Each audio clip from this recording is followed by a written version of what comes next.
No salvo for now. He did land a hit though through the evasion. I think your only hope is you have to go for this Blood Moon Haste into a salvo. We do soul burn, right? Yep. Still Ken is still You there. do survive, you do a lot of damage, you need to get a lot of counterattacks on this Ken. 2 down. Okay. 2 more to go. Are we gonna see a counterattack into a salvo? That could just end the match. We do see the counterattack. And the salvo! Into the salvo! Poopish! That's gonna be enough damage! And Ken doesn't have enough HP! No, this should have survived! I can't believe it! And that's it! Oh Poopish! my god, and he wins! Comes back!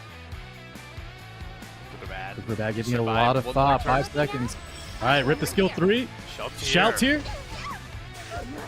He's gone. Alright, just takes her out right then and there. Okay, so But how do you fight this guy? that's what we've been wondering for the past 5 minutes. I'm sure that's what Kukurbat's pondering as well. That's 3 I don't know, I is might ready. be thinking about the here and now. Yeah, he just Frenzy now he's giving 5. himself the CR boost. I don't have the time. Oh boy. For Another To boost one. slash into the only source of damage, and the team is back. My god! What a slap in the Blood Moon face! Haste. Emma Celine, who? Oh, poor Kukurbat, man. Look at him. Talk about A feeling lot the of pain. RNG. That Yeah. wall can't do that. Hey, Luna, out of the way. Last Miss Korean. Hey, Yep, don't talk to her like that. 6% faster. You should be proud of yourself. Settle down, Car. Get out of here now. Bankai! Put your life on the line. Oh yeah, now Grab the that blade. removes stealth, which is really awesome. Oh my god, just taking her out! I think That new EE for removing the this is stealth. why I just- thought when Poopus didn't ban it, there's... If you I see wonder it, what he's... it's Okay, too you'll have to take out that Oh, line. wow. late. We still have hope. Okay. Doesn't risk it. Go Turn. for it. Another claw. Oh, No doesn't stuns! land any Into the stuns. Zero Elbrus! stun. It only could have landed on 2 people, to be fair. Put your life on the line. Oh no, this Corinne is doing so much damage. Oh, It's a miss, but still Right. damage. is she training right now? What's she doing? This is I think he's gonna rip that 3 here because he knows the haste will die and it's gonna do a beast gonna mount. There's enough to knock her out. Flash. Oh yeah. Here I come. Oh my god. Most Let's definitely. see. And we have the dZanderr. I hate this. Trauma. Bro, Pistol you feed. Oh, This Poopus is is waving, waving. dude. He's Brings waving it 'cause down, it's and that's it. Whoa. 2-0 win for dZanderr. Buff. This blade desires Yup. blood. Big damage gonna come through here, and it dropped all over Sonic and Cool. Takes out 3 units. All right, ladies and gentlemen, let's go gambling. It's time. Hold on. for payroll. Hold on. Is he The gonna payroll's bust, still there. or is he gonna take it all with his Double-edged counterattack? sword. Oh my goodness! Here's Genya with a passive. Okay, Not Ron's the only still one who can alive. activate immortality. You have to hit him. No counterattacks. Oh, No no, more no, no, no. Oh! Oh, another Oh, counterattack coming out. oh. Devastating damage down to the battlefield. A proc of immortality on the Junoa. He fights back, but that immortality means K-Rod is standing. All he's got to do is dodge, counter, and also, hey, hope he counters some more. Got through one more, but now. Let's There go it is. gambling! Wow! Oh, and There it that is. is it. Off the shore, there's a ship coming to sail starboard port. You know it's coming, and when it comes, even against tanky units. Hold on, she survived. How? There's no way. She has no HP. Well, now she gained back HP, but a second ago she had nothing. Just as I planned. Victory is That's ours. the captain. That's the warship. Bringing the warship. And if I'm not mistaken, that's the game. Exactly what is going on. They're going to be hitting so hard since so many of them are HP scaling unit. We're going first right into the last rider crowd. Luckily, no defense break to be seen, but this ambitious Highwind might say no, no, no. Let's see Hold Flash. that S3. I don't really enjoy this. Ooh, defense breaks I'm well aware. 3! You're planning. Was that enough? You still got the counters. What he wants to run through this matchup. Lone Crescent Bellona pushes herself up on this combat readiness bar, and she is going to start all-inning that Navy Captain Landy. We do not want her to go. She we survives. do not want her to pop off. And there, Albedo counterattacks, but will give 4 stacks over to the Bellona. Bellona bats back again. That is so much damage in one single rotation. So many crits. I can do it too. And with So the many opportunities, especially if she might be finished off here. No, surviving by just the slimmest of margins. But if there's somebody who's always Here ready comes to the mobile finish weapon. the job, it's Last Rider Crow back. And it's going to be those bars you have to keep And in the mind. counter. As they're Alvarez. activating, they're getting up. And of course, that's not enough. There's another one. Samu A little bit feeling of a the dance, a little bit of a chills. jig from Samu. Yes, that's right, ladies and gentlemen. And as happy as he might be, there's misery, there's trauma on the battlefield. And it could end the fight right here and right now. The Pushing frantic back the strike. enemy Oh, team. KHM That's it taps for out. KHM. That's-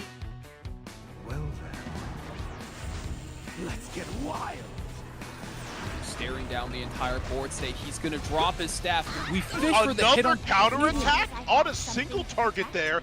Landy has one clear rule when it comes to operating on the sea, Salvation. and that is thou shalt not get away with it. On The your sword feet? comes down clear, and it blows her up immediately. There's no protection. What was the Armin even there for? Immediately, the linchpin of Samu's draft deleted off the face of the board, and she might not be the only that one it? saying goodbye just so soon. The Dragon Bride Senya is following up with plenty of damage to turn them to dust. Samu shaking his Oskizu head. goes through the soul burn as well. Extra attack is going to come through. Carmen Now is that's 2 surely down. Gone. Despair. Wukong, the lone soldier hanging on. The Laya eats another dual attack, drags the Savior Autumn this time. So much damage coming through. I don't think Sama has it. Pulls the dual attack, and now Another maybe counter!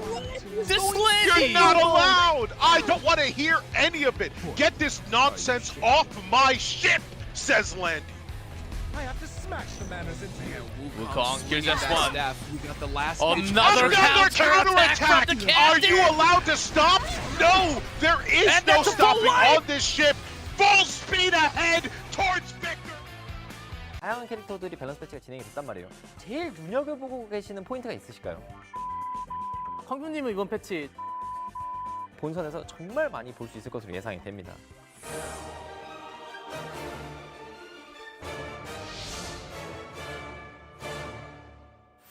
네, 안녕하세요. E7WC 글로벌 중계를 맡고 있는 지크래프입니다. 네, 안녕하세요. E7 월드 챔피언십 한국 중계를 맡고 있는 광준이라고 합니다. 에픽세븐 측에서 저희 둘을 불렀다는 건 우리가 해줘야 할 말이 있다는 거죠. 한국 쪽에서 글로벌 쪽에서 뭔가 다른 이런 걸 좀 한국 중계를 보시는 분들은 글로벌이 또 어떤 느낌인지 모르고 글로벌 보시는 분들은 또 한국이 또 어떤 느낌인지 모르기 때문에 그걸 또 이야기 나누게 돼서 너무 즐거운 시간이 될 것 같습니다. 자, 그럼 E7WC 서브 스토리 한번 시작해 보겠습니다.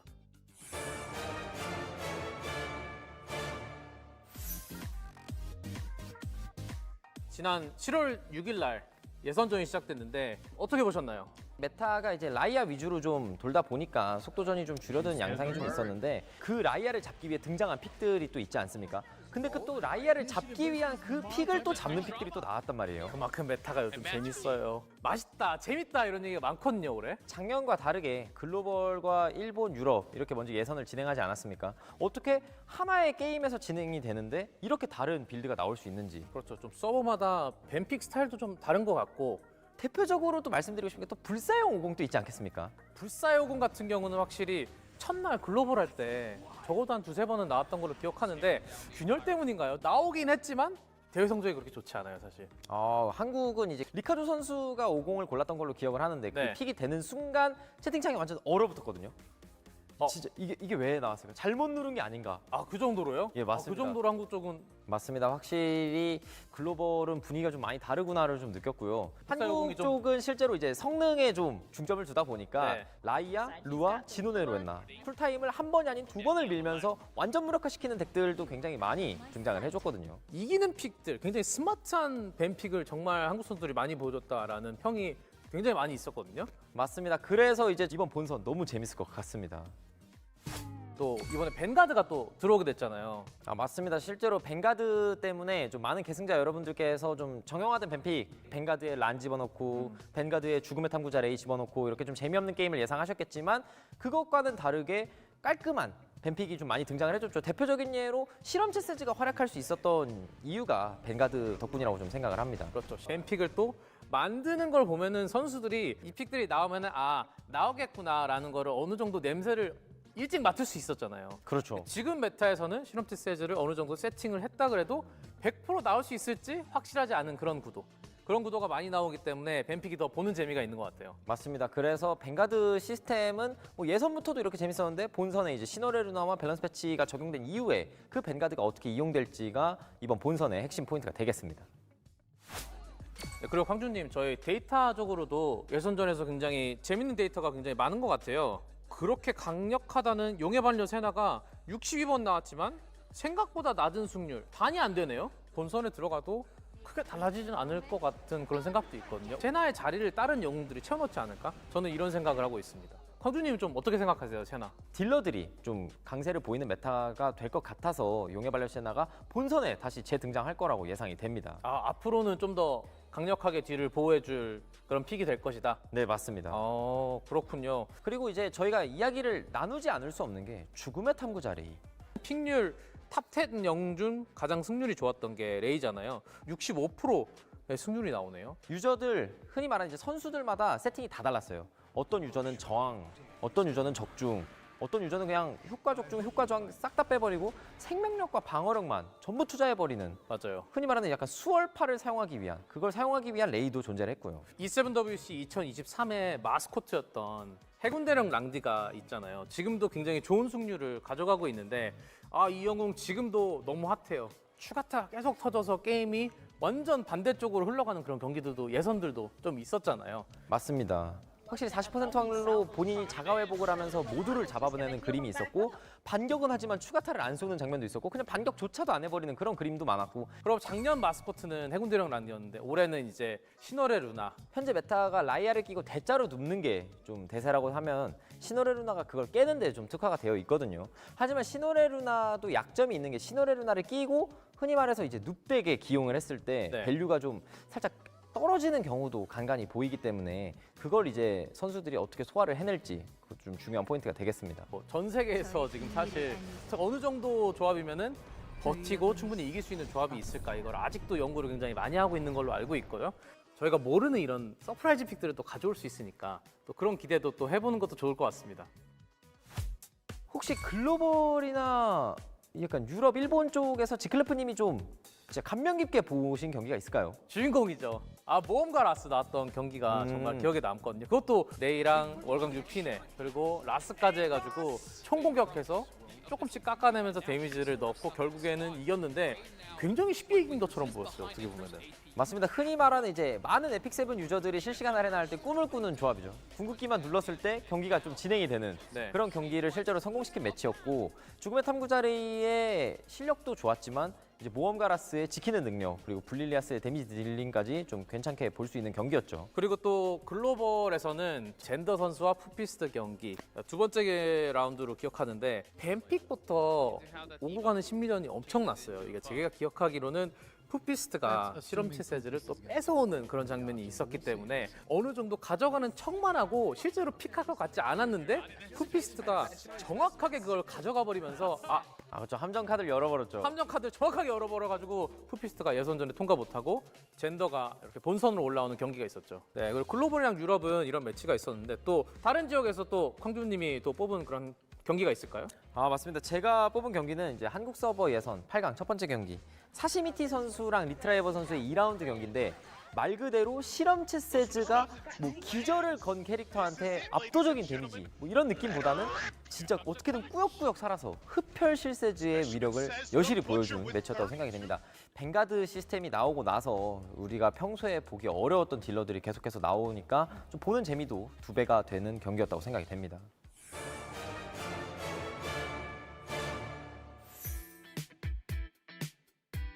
그럼 지글레프님 이제 저희가 나눈 이야기는 과거 이야기고 네. 이제 에픽7 월드 챔피언십 본선이 시작이 되는데 다양한 캐릭터들이 밸런스 패치가 진행이 됐단 말이에요. 혹시 제일 눈여겨보고 계시는 포인트가 있으실까요? 저는 딱 2명 있는데 좀 나쁜 남자들. 피하면 피하는데 못 피할 수도 있는 전형의 비올레트와 단영의 빌트와 집행관 빌트레드. 집행관 빌트레드까지. 집행관 빌트레드 너무 좋아하는데 PVE에서만 좋다고 PVP에서는 못 쓴다고 너무 많이 말을 들어서 근데 저는 그래도 PVP에서 집비를 굉장히 쓰고 싶었는데 드디어 왔습니다. 2024년 여름에. 경기에서 이제 하자마레이 선수가 네. 그 파괴력을 확실하게 보여줬죠. 물론 집행관 빌트레드가 사망하고 전용 장비가 발생하는 효과까지는 보진 못했습니다만 그래도 파괴적인 모습을 보여줬어요. 저는 그런 모습을 본선에서도 한 번, 2번 정도는 보지 않을까 싶습니다. 이번에 나온 전용 장비 굉장히 좋아 보여요. 아까 언급해주신 잔영의 비올레토 같은 경우에도 이제 순수하게 파괴력이 증가하는 상향을 받았기 때문에 네. 이번 본선 매치에서 단일 딜러 캐리 이제 그런 캐릭터들을 많이 저격해줄 수 있을 거라고 좀 예상이 됩니다. 광준님은 이번 패치 좀 어떤 영웅을 보고 계십니까? 저는 이번 밸런스 패치가 진행되자마자 이제 숲의 연자 비비안을 좀 핵심으로 사용을 해봤는데 좀 카운터가 이미 너무 많은 거 아닌가요? 그렇기 때문에 숲의 연자 비비안은 4호픽에서 등장했을 때 가장 강력한 캐릭터가 될 것으로 예상이 되고요. 실제로도 현재 메타가 디버프 위주로 좀 돌아가고 있기 때문에 숲의 연자 비비안 본선에서 정말 많이 볼 수 있을 것으로 예상이 됩니다. 또 시노레 루나 같은 경우에는 확실히 시노레 루나를 사용하는 속덱, 스피드 덱이 좀 유행을 하고 있는데 확실히 쟁쟁한 선수들이 모였다 보니까 320의 속도도 부담되는 세상이 와버렸단 말이에요. 그렇기 때문에 이번 대회에서도 속덱을 아쉽게 좀 보기 어렵지 않을까 싶습니다. 아, 본선에 올라가서도요? 맞습니다. 오히려 저는 본선에 올라가면은 루나 덕분에 조금 더 속도전을 볼 수 있을까라는 기대감이 있었거든요. 확실히 등장은 할 것 같은데 선수들이 그 느끼는 부담감을 과연 뛰어넘을 수 있지. 굉장히 고성능의 덱이긴 한데 뭐 턴을 이제 꼬였을 때 그럴 때 확실히 약해지는 덱이긴 하거든요. 그게 관건일 것 같네요. 본선은 한 번 더 목숨이 남아있다는 게 속도전으로 한번 테스트를 해보고 싶은 선수들에게는 굉장히 좋은 기회가 아닐까? 저는 이 생각이 듭니다. 계승자분들이 진짜 궁금한 건 이 경기를 많이 하고 분석을 했던 이 해설진들. 네. 해설진들이 어떤 경기 결과를 예상하고 있을지 너무 궁금할 거거든요. 저는 8강 경기 중에 젠더랑 네코브로 경기를 뽑았는데 젠더 선수는 일단 스페니시 쪽에서 굉장히 많은 힘을 얻고 있고 플러스 뱀픽을 이렇게까지 잘할 수가 있나? 라는 기분을 저도 많이 받았는데 글로벌 팬들도 비슷한 의견을 가지고 있더라고요. 네즈코 선수는 또 경기력도 좋았지만 또 프리투플레이 무소가금의 희망 그렇죠. 아니겠습니까? 광준님은 어떤 경기 주목하고 계신가요? 약간 에픽7 월드 챔피언십의 유구한 역사와 전통에 따르면 한국 내전이 또다시 성사가 되지 않았습니까? 그렇기 때문에 고명민 선수와 미스터퐁의 경기를 뽑을 수밖에 없는데 그 두 선수가 실제로도 에픽7 관련해서 이야기를 많이 한다고 해요. 그렇기 때문에 서로가 서로를 알고 있는 중마고우 매치, 한국 내전 많은 수식어가 붙을 것 같은데 그 매치 너무 기대가 됩니다. 아, 그리고 뭐 다른 경기도 네즈코, 리카조 경기도 있고 하자마레이랑 오즈키즈 이 선수들도 굉장히 강력한 선수들이기 때문에 사실 본선 라인업 거를 타선이 없어요. 맞습니다. 게다가 성향이 전부 다른 선수들이 매칭이 됐기 때문에 어떤 결과를 보여줄지 어떤 사람도 예상하지 못할 거라고 말씀드릴 수 있겠습니다. 이제 대망의 본선 경기만을 남겨두고 있습니다. 8월 3일부터 8월 31일까지 매주 주말마다 진행되니까요. 공식 홈페이지와 유튜브에서 대회 일정 꼭 확인하시고 구독과 알람 설정 부탁드립니다. E7WC 2024 주인공은 과연 누가 될 것인지 본선에서 함께 확인해 보시죠.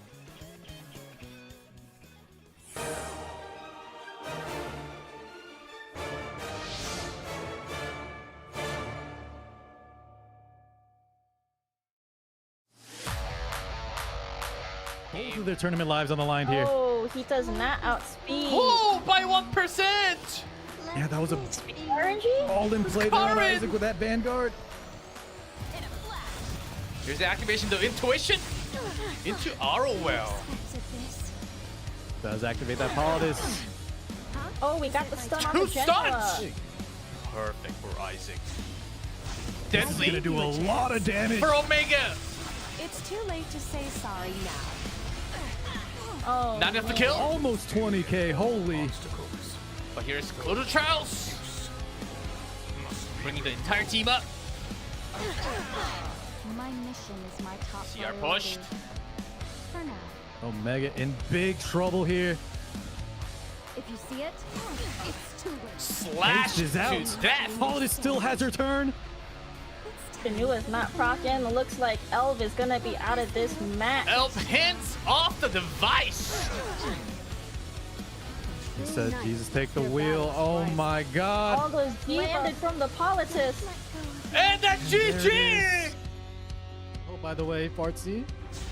Should I show you my Here we go. secret weapon? Another skill On the 3. turret. It's not my fault if you Another get hurt. crit on the fire unit. And we're gone. You dare stop me? Is this doable? Really? Xijing? Goblet of Oak. Heed my call. Still holding on to it. A huge barrier to go through now. Big old barrier coming out. Soul burn. Miss. And a miss. Oh my. Raider attack buff. Oh, it hit! The proc. We're winning those 50-50s This right now. Celine! Intuition That doesn't matter. does- Yeah, that does ignore elements of advantage, but he's immortalized regardless. But she's All right, here. is she ER or not? Oh, It is he ER. is! Full resistance. Big. Got a lot of souls.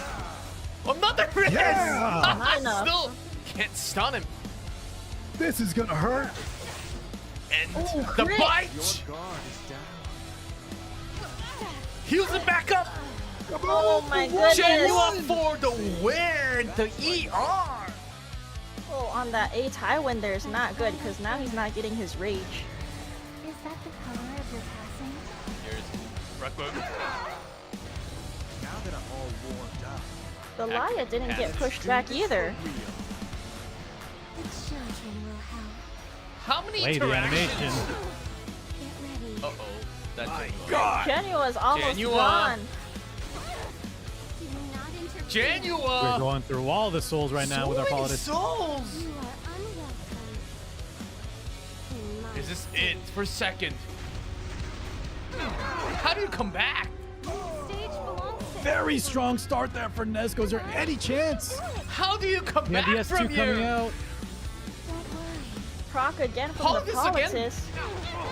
From that many Oh extra my turns? God, and the damage. This is over. The fire politics! This moment Dragon Bride Senya. unforgettable. Whole burn for good measure.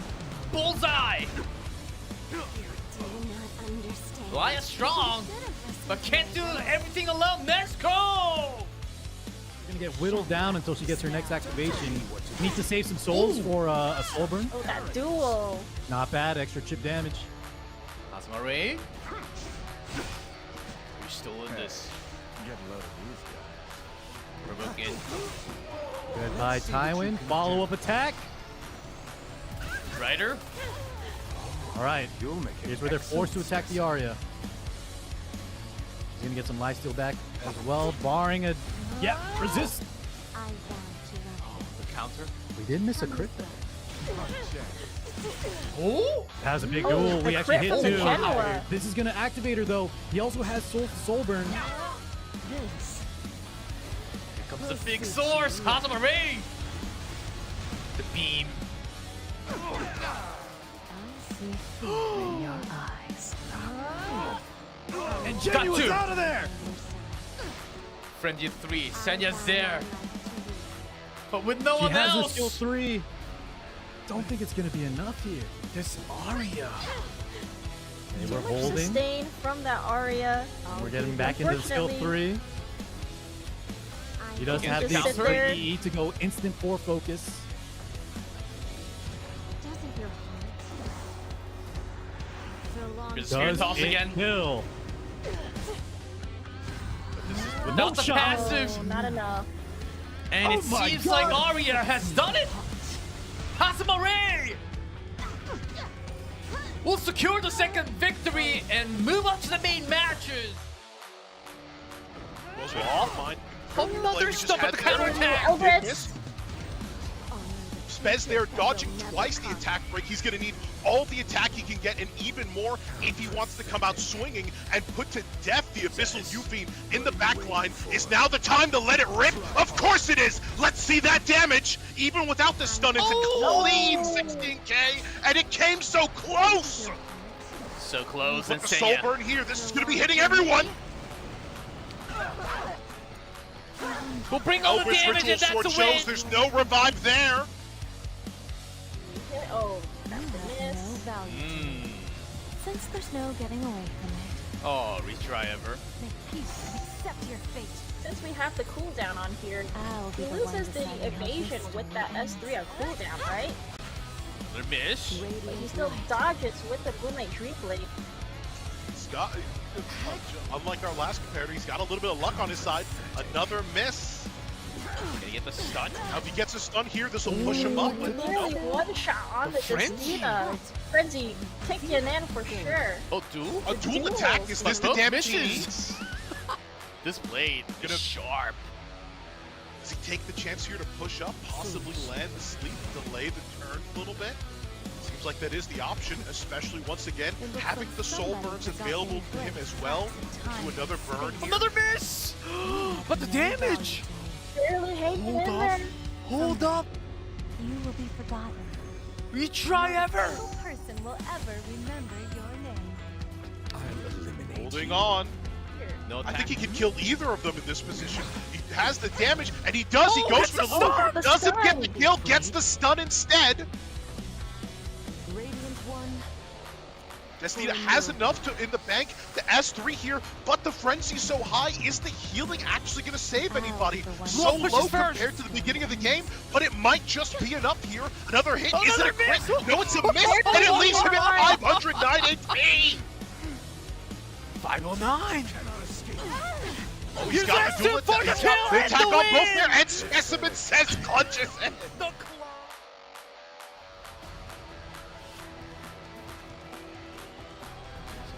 She's got an opportunity here. If there's any time to go, it's right now. Settles down with the S3. Brock comes out, hurts plenty of enemies. Now this. Oh, Calls it oh, the it's shoe! working. Why is it Take working? the moment! This is illegal.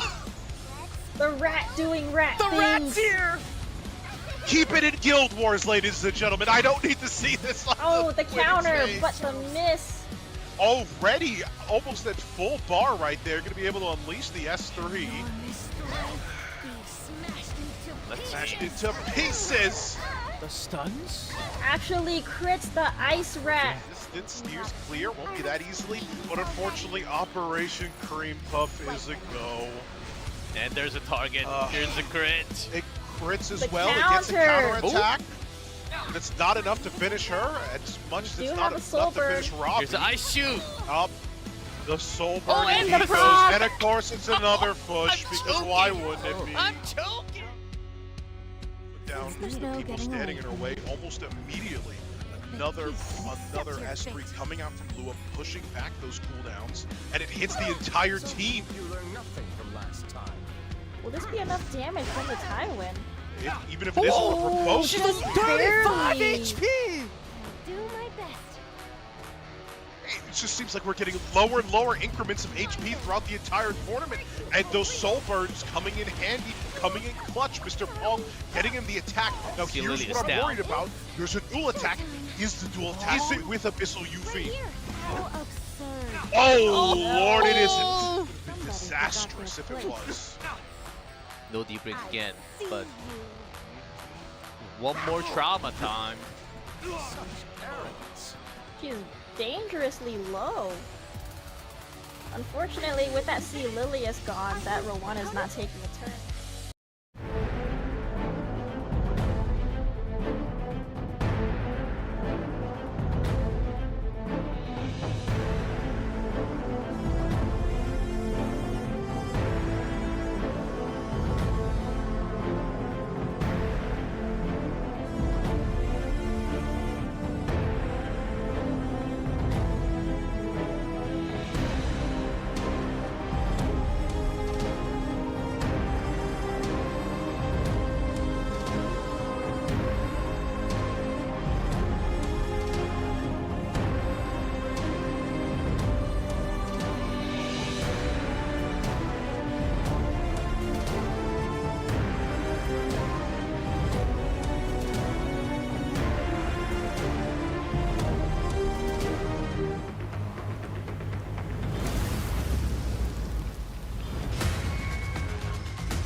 Rise to glory. Welcome everyone. Epic 7 airs around the world. It's time. It's time for the main matches. We are here. I'm G-Club with me, Divine, Valky.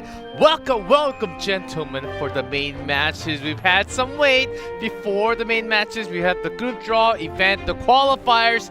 It is finally August and it's time for that top 8. And soon we will have that top 3 coming to Korea. Find out who the champion is for the next 4 weeks. Valky, how are you doing? Doing very well. Very excited to see who will come out on top in our bracket of 8s. So many matchups that I've seen these players preparing for.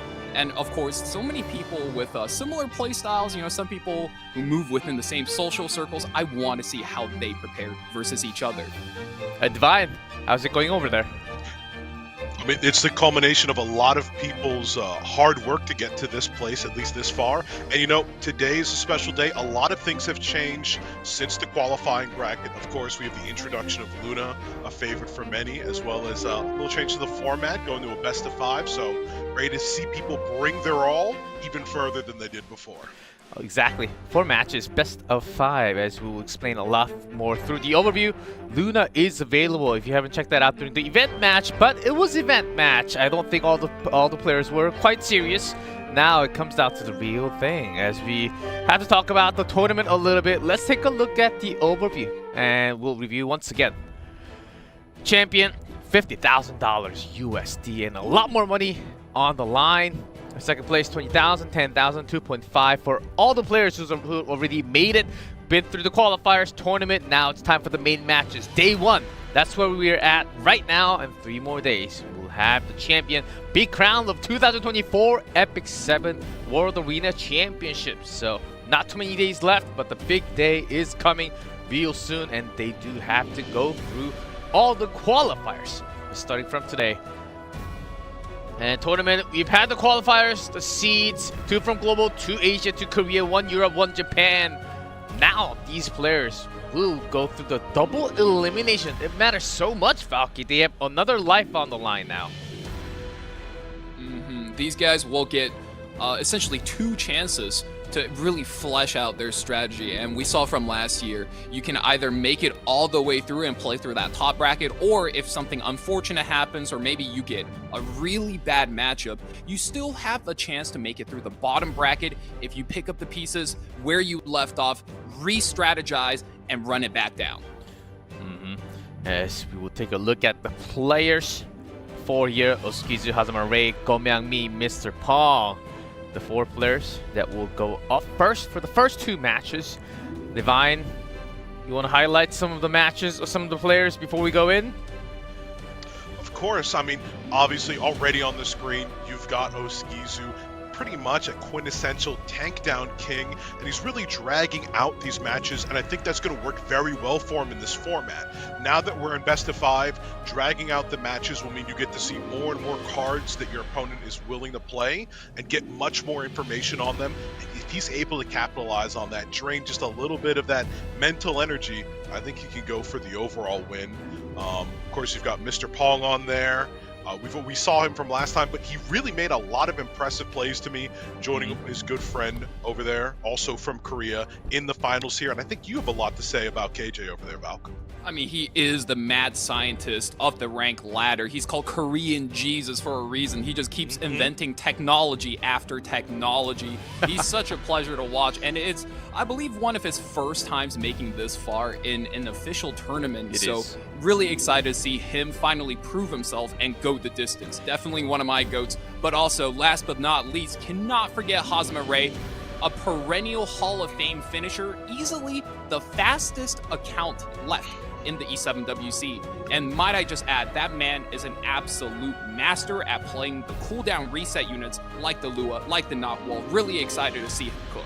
It's going to be, maybe it's going to be about the speed as we go through the other 4 players.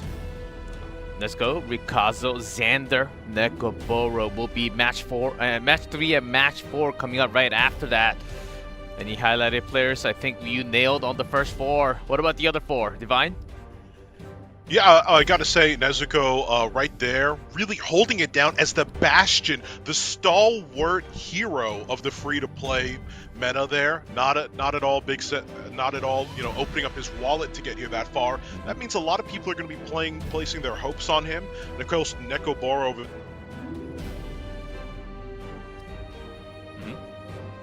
But, Having some audio issues here at my end. Yes, continue, Divine. Yeah, it's just really just excellent displays of players who, without all the resources, without all the time, without all the money, still made it all the way to the world stage, and that makes them a threat, absolutely. Of course. And Valky, what about the other two? Do you wanna? Oh man. I'm clearly biased here. Rikazo is my guildmate, and that matchup is going to be my marquee matchup of the night. I'm so excited. Rikazo, monthly pack only player versus a free-to-play, both of whom are extremely fast and aggressive players for their spending level. So I'm really interested to see how they play around each other, how they adapt their strategy, and how they is something that's have aggressive players in a mirror match. And of course, on the other side of the matchup, we do have Xander, and he has probably the most insane story coming to the main stages. I mean, he took down the likes of Magic Chi, Winter Wish, as well as Poopis, which were like just some of the highest finishers from last year. He looks so experienced and so composed with his strategy, and I wonder if he will just punch himself that ticket all the way to the top. If you win from this best of 5, you will grant yourself directly into that winners, going straight to the semifinals. And if you win one more, you basically go to the upper brackets, making it very easy for that grand final slot. That's exactly the tournament tree that we're seeing right now. Only 4 matches, but today is very different, as we mentioned slightly. Best of 5, so a lot more P-Bans, a lot more ban cards incoming. So it's not like the qualifiers where you just have a couple, about 5-6 pre-bans going through. You can have up to a lot more. So you better done your homework against your opponent, because we've had the group draw about 2 weeks ago. I hope everyone did their homework. And it's going to come down who goes to the upper bracket, who goes to the lower bracket today. You said it there perfectly. It's about doing your homework. It's about prepping. It's about training yourself and really taking every small advantage you can get. Some of the new EEs, some of the new characters that are going to be allowed in the pool, they're all tools up for the market, and we're going to have to see how these chefs cook and what meal they try to make, because it's going to make or break all of their participation in today's tournament. And not just that, we have the frame. Look at that frame. Oh my goodness. Oh, wow. The champion frame looks crazy, very pretty, fitting for that Luna runner-up frame, just without the winner. Still very cool. 3rd to 8th, still you do get that frame, but without that shiny spark on top of it. And on the right, we have the special skins. Lots of Politis, lots of Fire Ravi, in fact. Yeah, Fire Ravi seems like a very popular standout choice, but hey, I'm out here rooting for my GOAT Rikazo with Fire, Araminta, Politis, and Fumir. I mean, those are characters I like very much, near and dear to myself, and let's go, my man. If we're going to talk biases, we do have Xander there, and not only does he have Knockwall, one of my favorite characters up there, just because of how fair and balanced she is. Also got Ran in the 2nd pick there, and not many males up there. I gotta throw it down for the dudes when I can. I love me, my men. Oskizu also, going with Arya, a unique choice, but somebody brings a lot to the table. And most importantly, it's not Fire Ravi, so I'll take anything over Fire Ravi, to be honest with you. But I've made my biases clear again and again. And I'm definitely rooting for both of them, but we'll have to see. All right. Mr. Pong going for that green Bellona, who's been doing a lot of work on the Rift currently, but the skins will take some time. So other than that, a couple of Arias. I think we have some Aria lovers, and the Great Mortalix in GOMEAWME's first slot. Well, let's see if that comes to fruition for GOMEAWME, because he's one of the favorite in top 8, certainly. as a lot of the players did say he's one of the scarier player along with Hazamarei. So we'll see how that goes. So, and the frame, it looks awesome. You get to have that frame, show that off every single time you play RTA. I think that's deserving. Very pretty frame. Well, I think if either dZanderr or Hazamarei wins it out there, we're gonna get a skin for one of the community's favorites, which I'm always down for. I know how much people love those characters. Certainly. And then going through the events, we've been through about half and more. We're on the right side of the screen, so you will have some rune buff on in there. No more leaves for today, but we will have that later on. And watch until the very last day. You don't want to miss any of these buffs because you can, I believe you can stack these buffs on top of the weekend buff when we have the weekend buff.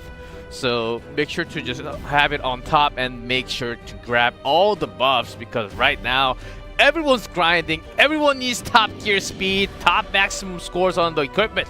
So better use and best of luck rolling those gears in the future. And this is only one page of the event. And we will have more later coming soon. So I think it's about time. We've been through the overview. We've laid down all the information. We've seen the frame, the events. I think it's time to talk about the player a little bit more. But before that, are we ready?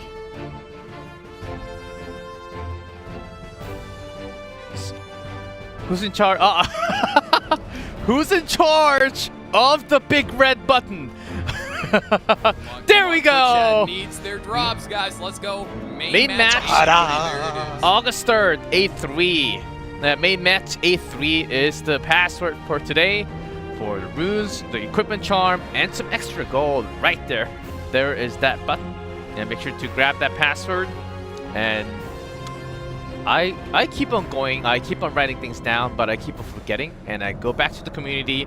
But there are always very nice hairs out there who just keeps he keeps all the passwords up there, or those of you who might have missed. So I think that's about it for the events. As we get it along, E7 is a game that's known for, you come here for the PNGs and you stay for the community. The community is extremely helpful, and I mean, even in Twitch chat, I see people asking and answering questions, and there's no better time than now. Yep, always answered. Very friendly airs all around the globe, and it's also, as you can see from the chat, the mods always on top. GMs, they're always delivering the damage. Marked right on top, you can have the password. And I think that's about it for the overview. Now, we should maybe talk a little bit more about the meta. What's new?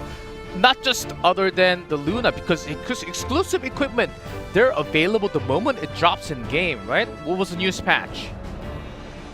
Well, let's address the roast beef in the room. We got RB, Arbiter Vildred, up in the house, and I think he's been absolutely tearing it up. I mean, a lot of players, especially older players, just have PTSD from all the times where you finally remove this guy, lots of damage, he comes back, greater attack buff. Oh, can you hear the approaching brew and descending blade? And now suddenly your team's gone. That's been a thing again, so it is very refreshing to see, to say the least. Yeah, and it's a development that really comes with a lot of history to it, in fact. Obviously, you have the E with Arby, but you also have the buffs that happened recently to Alexis Basket as well that's enabling the Gab and making it a lot more consistent on top of that. And moreover, the meta has changed, and just like with a lot of units, you know, Ran was so many units that wanted that in that way with the non-attack skill, but eventually we got the Ida changes that kind of put him in a position to be strengthened up. Arby's the same exact way, where now there's a lot of characters that didn't exist before that play with the idea of units resurrecting themselves, units dying, all that kind of stuff. And now with that, with those people in play, he's able to get a much more effective job through and really make my life even more miserable than it was before, which is what the game is about. Yes, and we've seen a little bit from the Sylvia Sage, from the event match. I think the Vivian will also be somewhat more allowed, and I believe, ooh, do we have one more? Can we hit that second red button right now? Boom. Oh, the new coupon event! What's this? New Moon Luna. Type that in right now. I don't exactly know what that is either. This is new. I wasn't briefed about this. Oh, okay. Type so that I'm in? assuming this goes in the coupon section. I which think is so. Near where you usually claim your web event, right? Mm-hmm. Web event, if you scroll down, there's a coupon event, and just put that in. New Moon Luna! I wonder what that is exactly. I have to go back in game, but I'll do that right after during the break time. You guys are typing in. I can tell you already guys put are it in. typing in. I already got it, bro. I claimed it just I got now. you I think it's a guys. lobby card. I was both hands typing on either side. I've never put the words. I was just like, all right, I'm gonna keep my pinky over here to hit L, and I'm gonna hit E with my index on the left. I had the strat up. Oh, by the way, we missed one more event page. Let's take a look at that for one more second, and it'll come back to us. Oh, this is another event page. I was wondering where this went. So there's unexpected password box. We just had that, and as you guys already know, in game we have the video event. You can click on it daily and grab more energy on top of it. I think you have to watch more than 30 seconds. I keep on watching hours and hours, depending on the video. And we're close to that 5-star already. Very close, in fact, not that far away. So make sure to grab it daily. Let's get those clicks in, grab guys. extra. Let's get that free 5-star. And make sure to grab extra energy every day. So make sure to get on to the watching video event. This is in-game event. You can check out in the in-game event section. It's right there. It also has a red dot, and you can't miss it. I just cannot handle the red dots. I have to click on it, and I make sure everything's removed before I actually go into RTA. So that should be up there daily.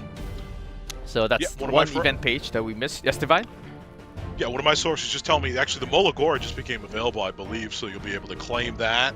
You know, somebody just got DDR in the chat, I hear, so perfect unit to start immediately. Once again, one of the units I just love seeing, especially on my enemy's team. It just fills me with joy, in all honesty. Having no ML Sharoon just fills me with joy every time I get to see DDR, honestly. Yes, all the units and also more units. Up to Luna will be available until the end of the tournament. So with best of 5, I think we are going to be seeing a lot of New Moon Luna bans today. If she's ever allowed, is she still first pick material all the time, just like a few weeks ago, Valky? Anything that changed? Ooh, I mean, if you just looked at the win rates, I mean, New Moon Luna is up to something like 56% win rate at Emperor and about 60-ish% win rate in Legend. She is an absolute dominant unit. Definitely overperforming my expectations as well, just because, hey, guess what? A lot of your units just don't work. Enjoy. So most of the time she comes out, she's pulling that force ban off of first pick, which is a powerful, powerful tool when both players know exactly what they're doing. Yeah. No, go ahead. You're more handsome. No, Divine. That means that you can do something else, have some crazy pick on Cliff, because you have to ban New Luna picked first. She's so powerful, and I think I was even doing the numbers with in Cars community just a couple weeks ago. We were going over just how many strong units, especially in the RTA scene as of late, have these very powerful skill 2s, like these passive skills. So she's just banking on so much value. I mean, you're shutting down ML Landy, you're shutting down Haste, you're shutting down Janua. A lot of these powerful options that people are going to rely on, it's going to force people back onto the Laya more than ever. And if that's not available, they're going to have to find some kind of creative solution to get through. So this is going to be our first matchup. As you can tell from the screen, Oskizu. Oh man, the hope from Europe. The only hope. Can you survive? Still having 100% win rate, did not lose a single round. Versus Hazamarei will be the deal. And Valky, did you have anything to say? I was gonna say, yeah, this man puts the tank in, tank down. He's so good around playing these protection knights and just constructing strategies around them. I think in order to take down Hazamarei, he might be the one to have to remove the New Moon Luna, just so Hazamarei, being the faster player, gets limited in his strategies, in his variations, and in the lines of units that he can play, just to limit his options, honestly, because she's so strong. And we also Yeah, have and she's going to be even. Yes, Divine. I was going to say, she's going to be even stronger because Hazamarei's account, right? One of the strongest accounts left in the tournament up to this point, always in the Hall of Fame, always grinding with that excellence. So you've got skill, talent, and just the gear to make this a near victory if Oskizu wants to come through and claim the crown in this first match here.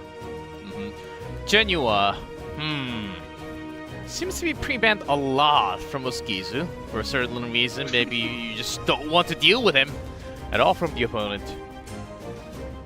Genua is a lot like the older version of Hua Young, so if you're not playing faster than your opponent, have to respect his damage and remove him, because being slower than him is just so hard for you to get a lead back up once he's done his damage. And going into the draft, both players really taking their time to think through this pre-bans.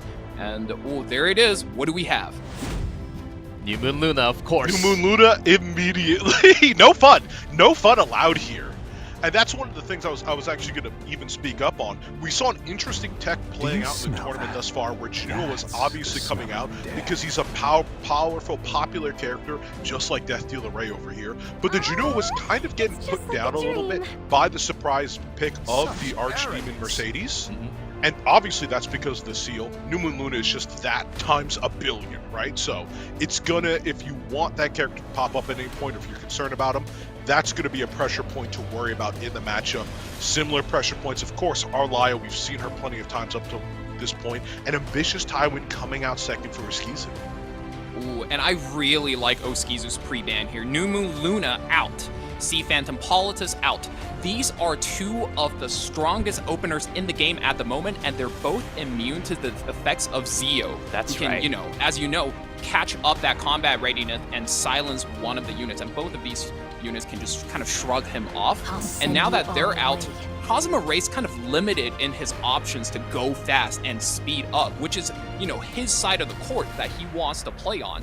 So with that said, I think Oskizu actually has a strong lead. Hazamarei opting for that Rei strategy, where you're more or less just playing a stall comp and chipping down using debuffs to deal damage to your opponent. Picking up Bunny Dominion on third, he really does not want to fight against any extra turns, and he wants to make sure Oskizu doesn't get that cleanse when his Rei presses S3. The ultimate. Fire Ravi.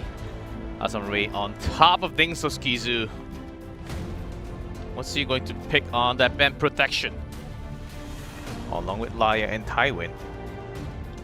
I mean, Dragon King Sharoons is a pretty obvious Vanguard pick the moment there is a dZanderr, but you still have two picks later down the line, so it is a bit of a risk to shoulder if you're drafting into like an Angel of Light, for example. Not too much time left. Oskizu. Counting down, but you want to be careful of something like this, and it's actually Abyssal Euphine in the guarded protection spot there. Joined up by, is that a Lua? Oh, why, yes it is. A little bit of a speedier open, possibly coming out to reset. Now, unlike in a lot of instances, she can go into a raw S3 to reset, doesn't have to S2 and risk activating the Moon Bunny.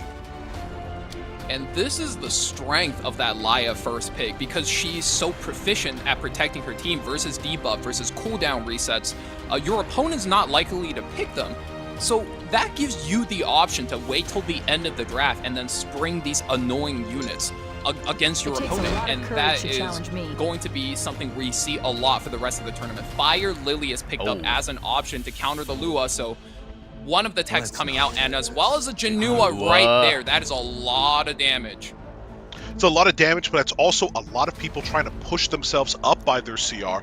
DDR doing it for the whole team, Moon Bunny as well, and Genua, that massive 50% push-up, getting cut all the way down to 25. Ooh. Might that have a play? No, not more of the rat, please God.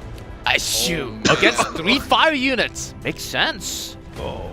That is such a deadly pick. You know, Hazama was just drafting all of these counter units, and suddenly, you know, you could draft for your element or draft for the mechanics. He drafted for all of the mechanics. Suddenly, last pick Shu, and that is a forced ban. She is going to have to get sent out of here, which means you are going to have to play against Lua, Laya, and especially that third pick, Abyssal Fiend, the big carry spot in the middle. She is a hyper carry, and the moment her fighting spirit is full, she will go sicko mode.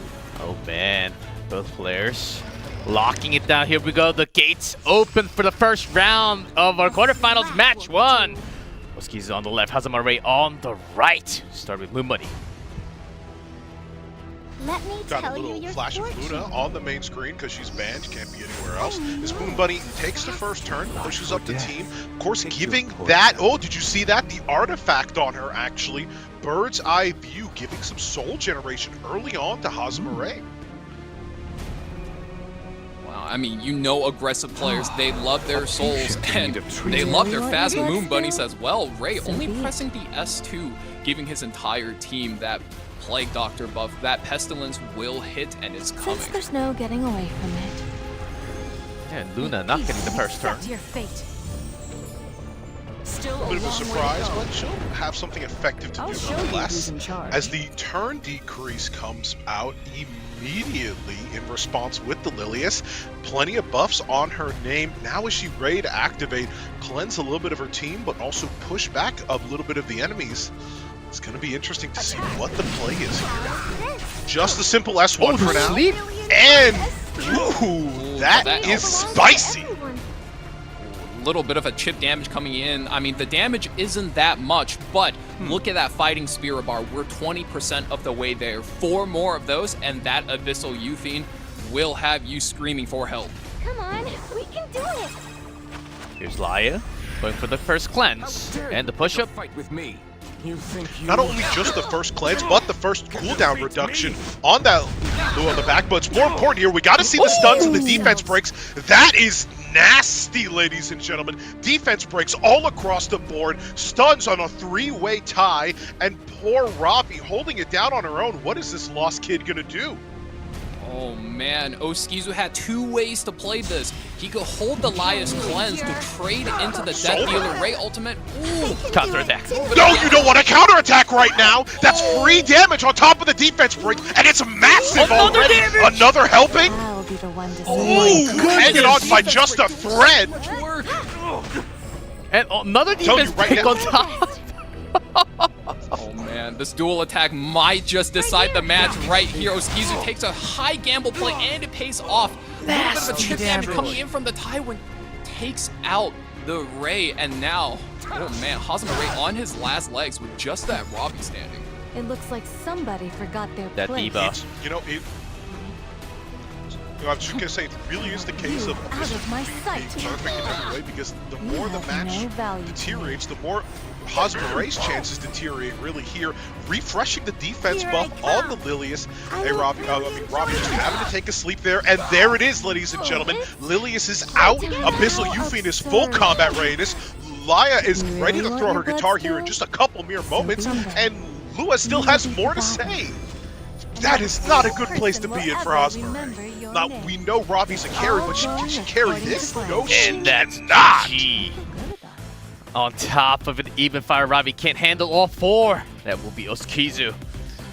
Man, that A Tywin can slash. Oh man, what an ice cold killer. Takes the match in a decisive manner and not even a change in his expression. I think that was such a well done draft by Oskizu, taking the Laya first, which gave him the option for the Lua. Even though it was counter-picked by the Lilius, a lot of people don't take the sock into Lua just being able to put up the speed buff for her team, enable so many aggressive actions, and the Laya as well as the ambitious Tywin combo just put that one absolutely away with the defense breaks and stuns. Well played for Oskizu. That man is definitely putting the tank in tank down. Hazamarei, even with that fire Lilius against Lua, it was just not enough. Maybe Hazamarei was expecting some other picks, not just Fiend on that band protection.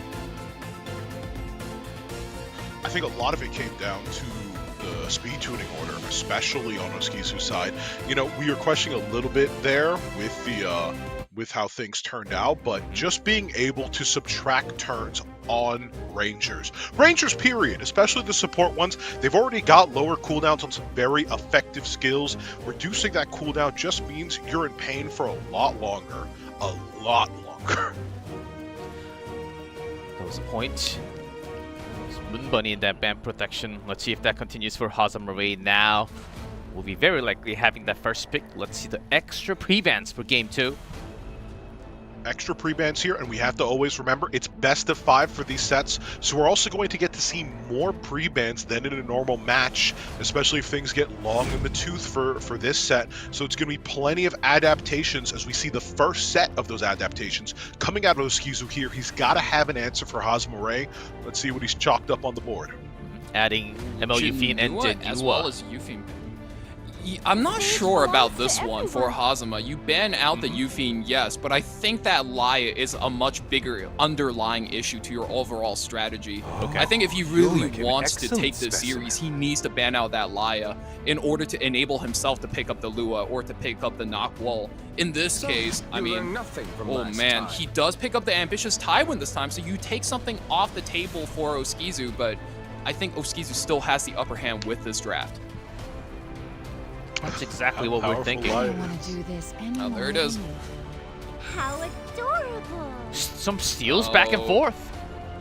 Yep, there it is, and that is the power of Alaya. I mean, when she's in the draft, you're not picking the Knockwall against her, neither are you picking a Lua, and now look at this. Knockwall comes out, and Oskizu says, hey, I'm the slower player here. I have no issues taking you to Frenzy 9 to play a stall match, even though you're the one with the Ray. And I think this is the interesting thing I really like about the play here. The Moon Bunny in the last game wasn't in the most advantageous position because of the turn order. Knockwall likes to get her S2 and her S3 out because of the way her extra turn functions. That's why I think Lua was preferred in that last match. But for this match specifically here, taking the Knockwall with the Moon Bunny means that a lot of these 3-4 options people like to rely on, Navy Captain Landy, Abyssal Yufine, these big counter, tanky, kind of solo carry units aren't going to be his favorite because of the bind, which leads him to selecting the Celine option here with a Midnight Gala Lilius on top. I'd almost say this is a perfect chance for Oskizu to also take the Red Ravi. Red Ravi is an interesting option, although I'd assume, you know, you're already so heavily into the stall, into the debuff. Maybe you just go in on it a little bit deeper. Oh, but hey, good call though. He is hovering. He's thinking about it. Yeah, there's no Genua. You scared me for a second there. Ravi does move up in tier because of missing presence of Genua, but switches into Albedo for now.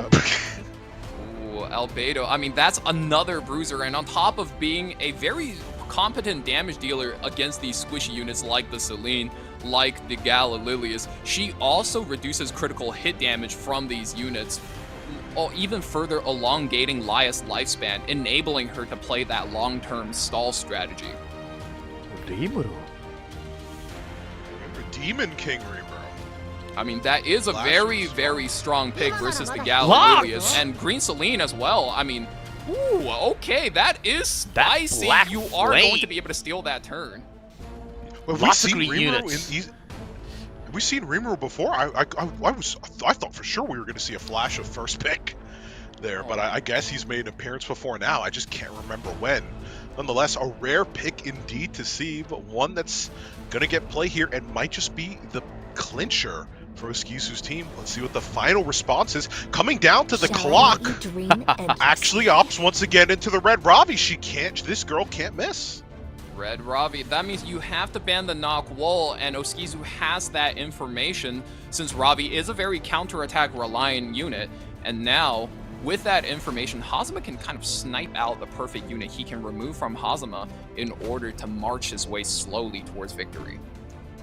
There's a Gala for Ravi. So Knockwall seems to be the ban on the left. Taking some time. Albedo turns around. Ooh, yep. I mean, that Gala Lilius needs to be able to one-shot the Laya if he wants to win this match, and not doable with Albedo on the map. So I believe that might be a really fast, and I'm talking about like you need 290, maybe even 300 speed.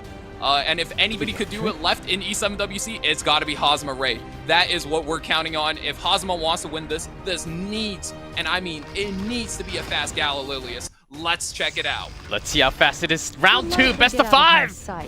Going first, of course. Very That fast. midnight Galililius. 10%. Directly to Usually Laya. meet a bitter end. Just drink Take her out, but Not a that's kill enough yet. damage. And somebody's pissed about that. Here's the the passive. Green Avenger getting into action. Oh, the buff steal. The buff steal and the turn steal coming out of Rimuru. Plenty of buffs that he's taken with his bitty little hands. The Black and Flame. surpassing the damage limit there with the true damage and putting up the defense breaks. Hey, Tywin's sitting there like, hey, that's my job. Oh man, and that is the power of the Rimuru versus Galililius. It will trigger the passive, causing him to steal the turn, and that's exactly what we're afraid of. And now, even though a Tywin is getting that turn, what does he do? There's 2 immunities on the side of Oskizu. He is max relaxed. He does not care. I mean, a Tywin can stun the Laya, but I mean, Oskizu still has the rest of his team to go. We Still goes for it. Bastion. I see that right? Okay. Step back. Got the extra Now damage. we're gonna get the meat. Don't Yeah, say Mean that. Bean Machine, Green Celine, S3 coming out, but the damage isn't quite there. Another hit of the Bastion of Hope. Your final The damage limit buff. Now it's the Knock Wall show. It is her turn to play the game, and once she gets going, you are no longer playing Epic 7. You are no longer playing RTA, but the debuffs does get cleansed away, and now we're going to need to seal Ambitious Tywin, cycle our team back. That is Oskizu's game plan. His main DPS did just get dropped, but as long as he can protect that Rimuru, he still has damage left in the pocket. Doctor's Bag will clear up some of those debuffs, but Celine won't let that offense go off too clean. But it's not the kind of damage you want to see in this position. Defense break on his name, but still holding over at over half health, and you can thank the damage limit for that. Really coming in clutch here for the Rimuru and his team as a new form of sustain. Resistance. Oh!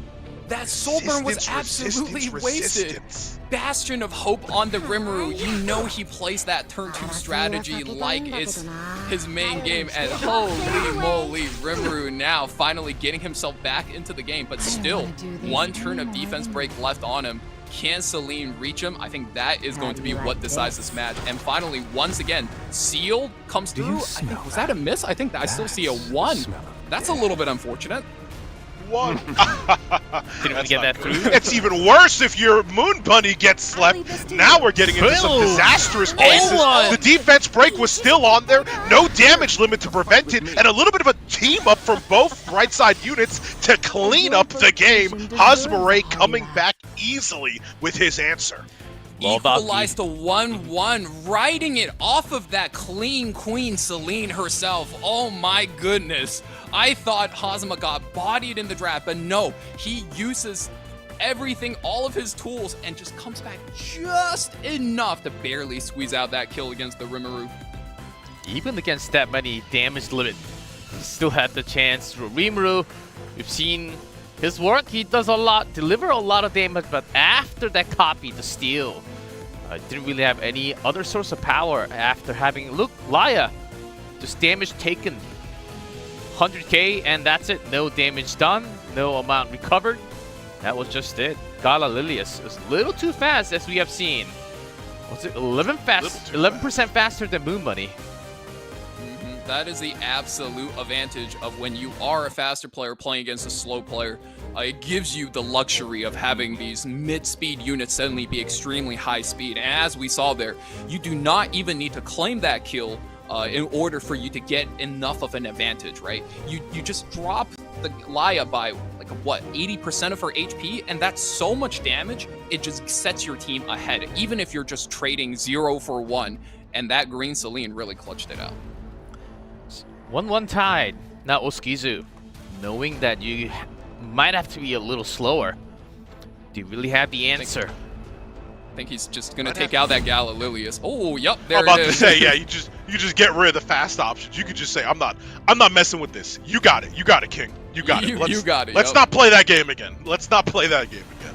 What I am surprised by, though, is Hazama is taking out the Albedo here instead, not opting to take the Laya, and completely removing her from the game. And also, so for the third game in a row, Oskizu picks up Laya first pick for himself. Yes, because Hazama has been picking a lot more DDR, still the same picks, yes, Divine. Well, I was gonna say, if it ain't broke, right? And from Oskizu's opinion, last game was just a classic case of, well, I got outsped by somebody who was a 366 you know, Midnight God Lilius. What can you do? We roll next, ban it out, and now he comes back to this strategy. Hazamarei has to prove that it wasn't a one-trick solution, right? That he has multiple answers to this Laya, as it is core to his draft and everything else that follows. And the most impressive part about Hazama is he's just taking these very strong turn 2 combos like that Ray stall with the ambitious Tywin. And there it is. We see a response finally. Whoa! Okay, I'm not expecting that one. That guy came out of nowhere. In the protection slot. Oh man, I think he's cooking something to stop that Ray, because the Ray will strip the immunity you have, but the ambitious Tywin, I mean, so many debuffs we saw earlier, that stuff is game-changing if you can land it on the right targets. And Last Rider Crowd just happens to be an immunity provider for your entire team and a little bit of extra damage on top that could be scaled. It is best of 5, so you can add more pre-bans. It is not the pre-ban like the last year. It does not continue from the previous game. You add one more after the game is done. So far, yeah, no the way I really like to describe it, right, is every time you add 2 units into the pre-ban, it's like rolling the game back by a season. So the fact that we have 8 pre-bans, 8 completely unique pre-bans in the game right now, we'll harken back right now, we're in what, season 14? So we'll be looking at like a season 11 or season 12 game. Moon Bunny, as well as that Savior Auden picked up for Hazama, I feel like that is, I mean, he needs a lot of damage versus the Urban Shadow Shoe, yes, but I don't know if that Savior Auden is the best pick in that exact spot. Maybe Hazamarei has something else up in the sleeves, because there were a lot of damage available still, and the land he picked up. Time will tell. Time will tell. Hovering the Angel of Light Angelica, I know a lot of people's favorite units, Redos included.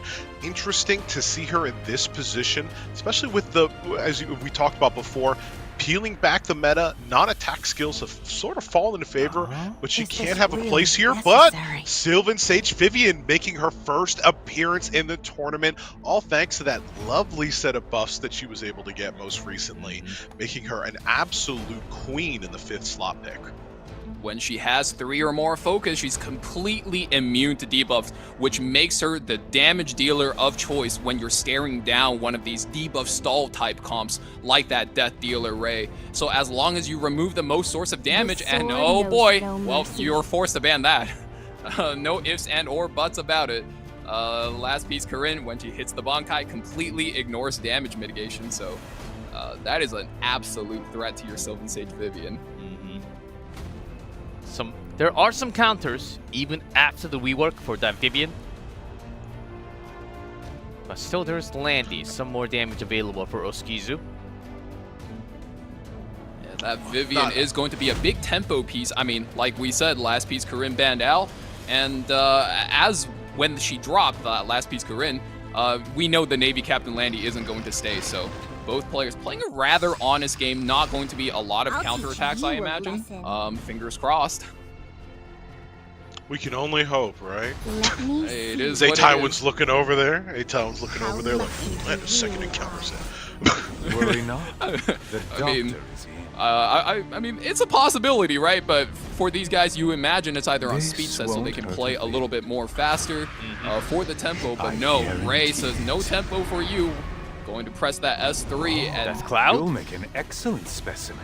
Trust me. But Crow is still up on his feet. So you learn nothing from last time. Doing his job, you'll love to see it. Now, is he going to stay up on his feet? I'd imagine not, because Soulburn pumping out a little bit of extra damage. Once again, we gotta get a check on the buffs here. Crow still standing tall. He will not be denied, ladies and gentlemen. And the rat is woken up as well, ready to do her due diligence, her job, for God's sakes. Even with Savior that, Autumn Savior might Autumn get a does stop have to an that. attack buff. So, I mean, 2 defense broken target or the dark unit. Has Who to go is your for it. target? And it looks like Oh God, Crow. No, It's Crow, you Crow. just made it. He Oh, just God. made it. It's just, we haven't seen him in so long and he's gone. Oh, he just got here, and just as quickly as he came, he gets knocked out completely. Savior Auden now becoming the tempo and the focus for Hazamarei strategy. no bike this time. And the counter. Gonna have to chance it, getting countered immediately. That is a painful counter, though. I mean, Laya with defense break just takes way too much damage, but that is a crit onto the Savior Auden. So much damage against her. Can the Sage Vivian turn the tide of this battle? I mean, the moment you take out Savior Auden, Sage Vivian is on pace to soloing this match. Here's the thing I don't like about taking these hits into this Auden. Each miss pushing her up, you can already see she's ready to take another turn here, and she's really the primary damage dealer here, so this is gonna hurt, ladies and gentlemen. First, we gotta get through the Death Dealer Ray's turn. Already one slept on the ground, one who can't be slept, so seems like the target of choice might be evident here. Whack! Oh, That is not good, go to ladies and sleep. gentlemen. Little bit more Bed. damage comes through. I mean, this is actually quite surprising. Hazamarei playing the stall strategy, whereas Oskizu being the one trying to stabilize. Woo! That's a lot of damage with the buff. Did you guys see Oskizu's shoe? Where did she go? Holy moly! I think she got tucked in. She got read a bedtime story. That's what happened. Oh man, I mean, no more bedtime stories. A Sage Vivian S3 comes out. This is going to be a big heal for the Lion. Crits the 8, and that is huge! This actually gives them a chance to be able to close out the match. 5 full focus Another sleep. here. For death, pick your poison. Uh-oh. Oh man. Hazma, does he got this? He sure has the HP advantage now, but he can't do anything versus a Sage Vivian.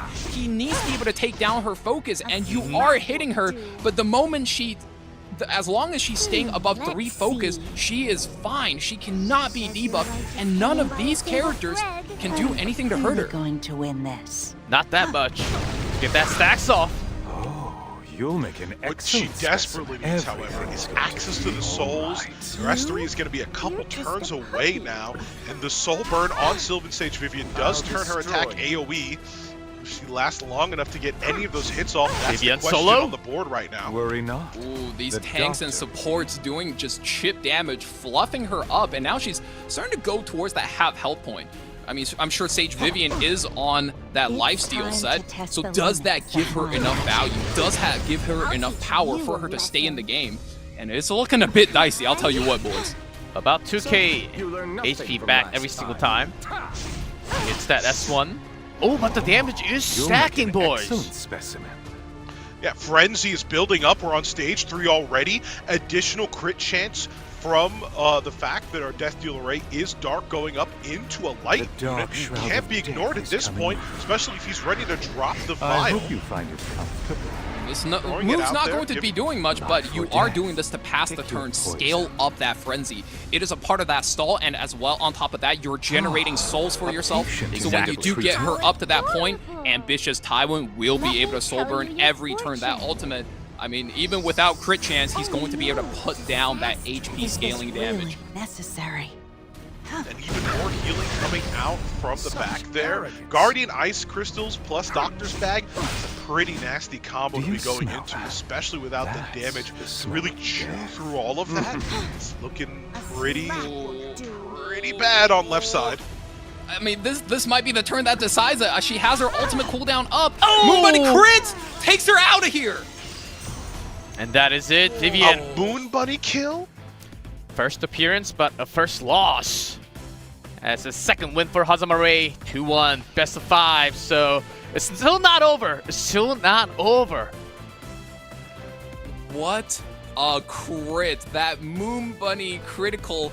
I mean, you know, excusable that Ray being a dark unit lands so many critical hits on her, chipping down her health bar, not even removing that focus, which holds back most of the damage and the high damage skills. But Moon Bunny, with one crit, just absolutely sends his Sage Vivian home right back to that drawing board.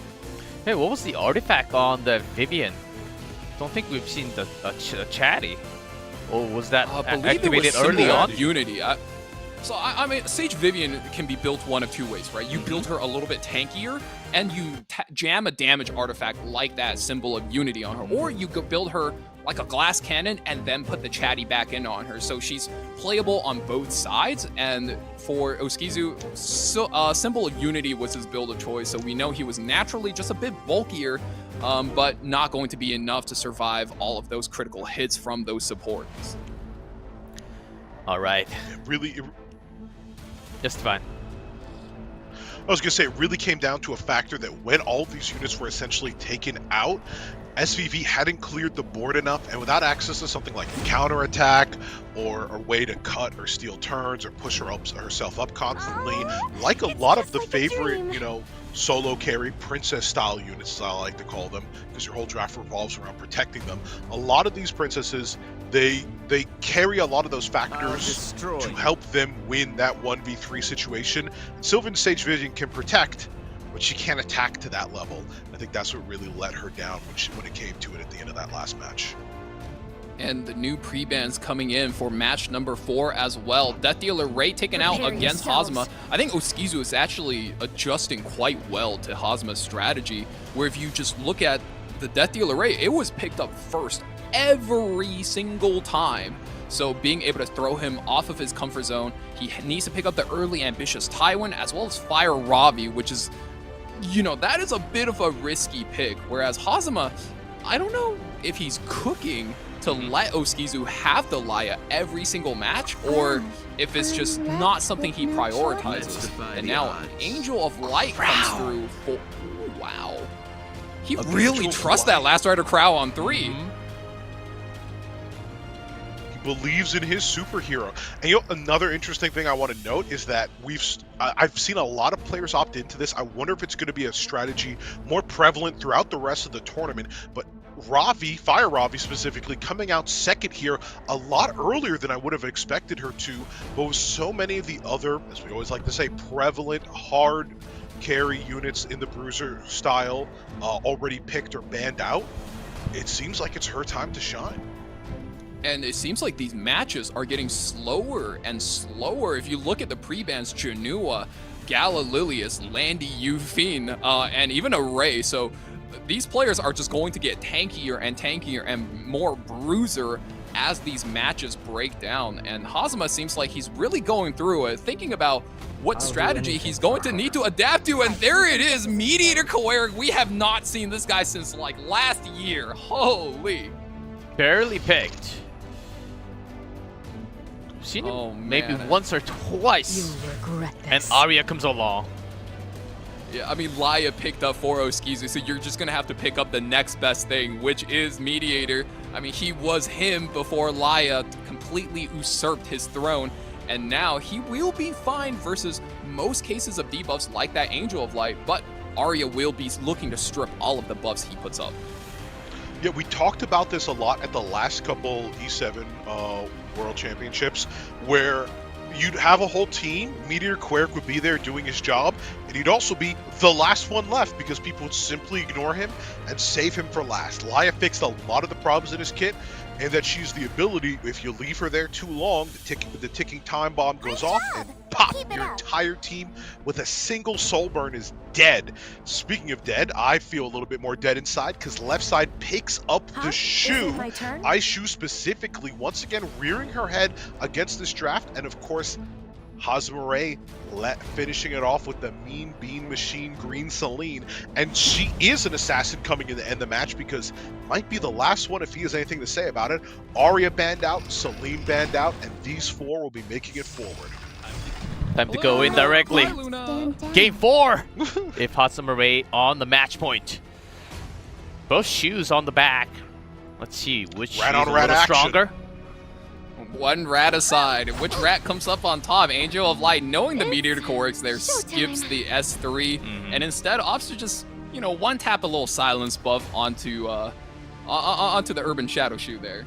Well, a little extermination project, trying to keep the New York sewers in check. Really, all those rats running about.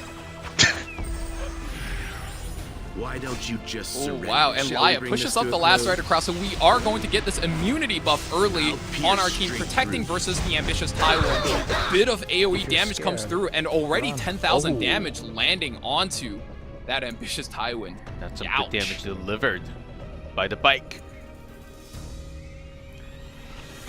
Now, here's the interesting thing. LRK can put up his immunity early. Unfortunately, however, same can't be said for Meteor Quirk. He's in a little bit of a game of chicken there with, of course, the Angel of Light, both holding their skills out to get maximum effect.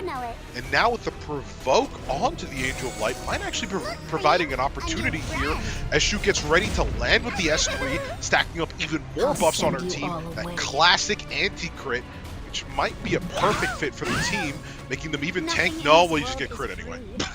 I mean, it's Fire Ravi. Guaranteed crit is always going to be her thing. And now, with the Angel of Light being chipped down so much, Hazama looking like he's just going to run down the Angel of Light. That way, he no longer has to engage in that game of chicken. But no, goes on That was a guaranteed crit! Oh, wow, okay. Yup. I mean, that one crits. I got nothing to say for that one. Officers, take her away. Get her out of here! Get her out of here! Right here. No, but we can't mess around too much, especially now that we've got the sort of a bad situation going on here with finally Meteor Quirk coming up to his turn here, deciding to drop the S3, giving his team that immunity and that attack buff. Might be time to pull the trigger and see how much damage can be done. We can stop Oskizu's fun. Another hit here onto the AOL, chipping her even lower and lower, closer and closer, and might the S3 come out here with Should that be it? No. Getting closer? Oh, XDD? XDD? Oh, he's safe. He's safe. No push this time. No pen. Oh, man. I mean, Although now you get a free one, though.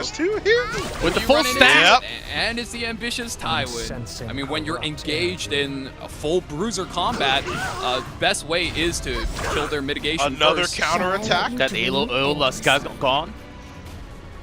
Yeah, no whoosh here. Hazama's kind of getting away with all of the speed he's playing. The counter attack not really yielding in any big tempo shifts for Oskizu, and now the Laya's looking like she's next. So much injury on his team. He's on the back foot. A little cheeky dual attack here trades out the 8 Taiwan, so 3 versus 3 as a current board state. Gets one more down. But still Hazamarei. Really good. Boshu's fighting for supremacy here as she launches into an Operation Cream Puff, absolutely blasting the enemy team and putting some severe injuries on them with all that damage she's put up to the forefront. Yep, well, that shoe-on-shoe action is really determining here who is going to be the victor in this set of matches here right now. I'm leaning towards Hazamarei just because of how effective that hit was, but Blue Shoe fighting back, but hasn't gotten a single bonus swoosh out yet. It's a 40% proc, and she's countered 4 times. No whoosh. That is an unfortunate scenario. You do not want to be here. 5 attacks. There is no whoosh. Oh my god, Hazama's just getting away with it. And now one more hit takes out the Laya. Is that it for Oskizu? Hazamarei. It's not looking good for him, I'll tell you what. Extra tick damage. Last Rider crowd gets knocked out. Oh boy. Putting an attack down on that Menace, who won't even defend herself like the coward she is. Looks like the supremacy is proven once and for all. ML Shu slays her counterpart and gives Hazamarei a clean victory. That is it. Oskizu got the first, but Hazamarei with the reverse immediately after 1-3 delivered. We'll be moving up to that winners. Oh man, Oskizu. Man, that was such a clean set from him. You know, I have to give him props. I thought this entire set, he was making a strategic misplay, letting Oskizu have Laya every single match, but that was such a good play. He always had an answer. It was the Ray. It was the Ray. And when the Ray was banned, Urban Shadow Shu came out, and she came up huge this match. I mean, look at how injured the Last Rider crowd was, the Laya, the Shu. Even if the Shu popped off, her damage potential was just going to be so limited in the game. Oh man, gotta give him props for that one. Very well played. Yeah, this game sound is a little too loud in my ears, but highlights. as we have It's seen. just the blood pumping. It's just the blood pumping. Because I know you saw some exciting matches there. I mean, obviously, with this Abyssal, you feed counter after counter after counter into a full defense broken team. I mean, there's 3 tanky units on left side, but boy, does it look like a cleave. That damage stupendous, the tempo furious, and that train just would not stop. Reapplying the defense breaks there, and eventually leaving just one more scared red Robbie all by her lonesome. This game, of course, big play out of the Rimmer, but after that first kill, it seemed like the gas had run out. An immediate comeback from Hazamarei, and slowly but surely, he just didn't have the damage. Plenty of support, plenty of turn knockdowns, healing, all this nonsense, but just not the raw damage to get the job done. And he falls just like that. And that green Celine was the key to that second match right there. Third match, I mean, look at this. The Aiden was instrumental in picking off an early kill, gets taken away by the Sage Vivian, and the rest was just history between the rest of the supports. Death Dealer Ray doing way too much against this composition, and even you have the Sylvan Sage Vivian, her turn-to-turn cycling was just not enough to help her stabilize versus the chip damage coming in from these 3 tanks and supports. Yeah, DDR. Just a stable pick for Hazamarei. It seemed like that was the plan for him tonight, as the Laya wasn't really banned fully. Oskizu 4 out of 4 Layas whenever she was available. Hazamarei is still picking that DDR over Laya when she was available when it was his first turn. Interesting drafting style. Such a strong need for the shoe to just whoosh at some point, but she never gave it up. She never at any point delivered on her promise. I have to imagine Oskizu feeling just about as robbed as you have when you have a run-in with Hoochie out into the wild, just pickpocketed and just out of luck in that circumstance. And unfortunately, I mean, fortunately enough, it's not out of the tournament form yet, but we'll have to pick up and find some more consistent picks, I think, when you really get to that bottom of the barrel sorts of plays when all those bans are up on the board. I mean, that's just the advantage of a double elimination bracket. Oskizu, man, getting a little bit unlucky here, not being able to make that underdog comeback against Hazamarei, who, in my opinion, clear favorite of the tournament, moves on to the next stage. And now he needs to figure out who he's playing against out of this next matchup in order for him to move on from the bottom bracket and sneak his way into the final like the winners did in the previous years of the E7WC. Yes, we could see Oskizu very planned ahead. He's had Rimuru ready, Sage, Vivian ready, and also Aishu. So there were some cards up his sleeves. He was trying every single time, but just didn't come out with the win. I believe the homework was indeed done by Oskizu. But Hazamarei, some speed. As Valky, you mentioned, with the speed, you can just have a lot more advantage in this type of formation. So I think that really came down to big-time advantage for Hazamarei here. Yeah, and I think really the strategy is that a lot of people are building units in certain ways. We saw how fast that Midnight Galileulis was, right? But she was only effective for one match. She almost drew way too much aggro with how astoundingly she was geared. But a lot of the other units that don't necessarily warrant a ban but are still immensely powerful, of course your Laya, your ambitious Tywin, things like this are a lot of the units we're starting to see later on into the draft, and I think you can see they're getting much more value than other people just because of how many times they can be played. So I'm wondering if maybe part of the strategy here is also a shifting of resources towards units not only good but not so good that you can actually play them in matches 3, 4, and 5, as opposed to maybe 1 and 2 if you're lucky. Oh, absolutely. I mean, in matchups like these, especially when you got to go the distance with your account, sometimes you do have to find a mock battle partner and just run it all the way, see which units are the one that sticks by game 3, by game 4, and maybe even a game 5, and wonder, hey, maybe a Janua is going to get banned by this guy. He's placed slower than me always. Maybe I swap the Janua gear over to the Galileulis, especially if it's something with high attack and high crit damage that really lets me flex it on them. And, you know, hey, Luna, Politis might be just taken out. So I give them the tier 2 speed gear, and I make sure the other characters are always ready to party when it's their turn. That's exactly the drill. Sometimes you put the best equipment on the specific hero, and that hero might just be pre-banned the entire game and your best equipment just gone from the match. So do you put the best on one, or do you distribute that to multiple? That's a hard decision to do every single time you prepare against a specific player. And that takes some strategy and also practice, as you mentioned, Valky. Yeah, I mean, with accounts as old as this, when the gear is gone, we're all free to play. Some great packs just purchased a few weeks ago. Once in a lifetime opportunities. Once in a lifetime. It's a once in a lifetime. I couldn't let that go. The selectors, right, guys? Man, I immediately pulled out my credit card. I didn't even wait a second. No hesitation on top of that. Okay, I believe the interview is ready. Let's go ahead and talk to our winner for the first match. That's going to be Hazamarei. Hazamarei, congratulations on your first victory of best of 5 in the main matches. How do you feel going to the upper bracket directly after that 3-1 win? 하자마레이 선수 이렇게 본선 진출해서 3대1 승리를 가져갔는데 일단 기분이 어떠신가요?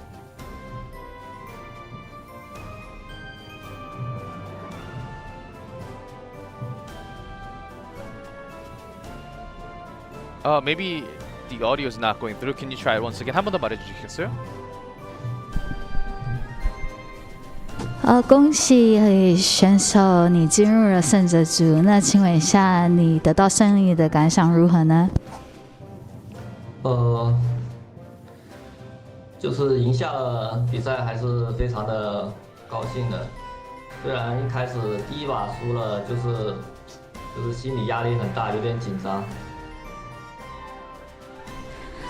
일단 제가 승리를 해서 되게 기쁩니다. 그리고 첫 매치 때 제가 져가지고 조금 스트레스도 받고 긴장해가지고 그랬는데 그래도 결과적으로 되게 좋습니다. So I'm really happy with the victory. First game didn't turn out as planned. I was slightly nervous because I lost, but after that game was able to manage and bring back the match for myself. And of course, versus Oskizu, first game that was a loss, but it did seem like you focused a lot on DDR. dZanderr was the pick, and he was also not really banned. So, do you want to ask about dZanderr? 일단 네, 첫 번째 경기는 졌지만 두 번째 경기부터는 바로 세 경기를 이길 수 있었던 게 죽탐레이를 끝까지 이렇게 고수하면서 픽을 많이 했는데 그 이유가 정확하게 있을까요? 1픽으로 항상 가져갔던? 那请问一下，你第一场是输了，但是连续3场都赢。那请问一下，这样这3场赢，然后你选的英雄一直这样赢是怎么样呢？我觉得。 我后面能赢的关键是把对手的那个暗木龙搬了，因为我觉得他是一个非常强的，就是暗木龙使用者。 일단 제가 연속으로 3번 다 이길 수 있는 거는 그래도 선수가 선택한 영웅들을 잘 파악한 것 때문입니다. So I was able to win 3 in a row because I was able to manage all the hero select from the opponent coming up. It was very, it was a part of my plan. In fact, of course, you're talking about heroes, so do you have to ask about Laya? Laya, very strong hero, but from the global commentators, we're saying why not ban Laya? We have a lot of chats also opening up that question. Do you want to ask why not ban Laya instead? 일단 질문은 일단 글로벌 쪽에 해설도 그렇고 채팅에서 라이아 이렇게 상대방이 오스키즈 선수가 많이 픽을 하는데 왜 라이아 나중에 프리밴에서 밴하는 선택을 안 했는지 물어보고 싶습니다.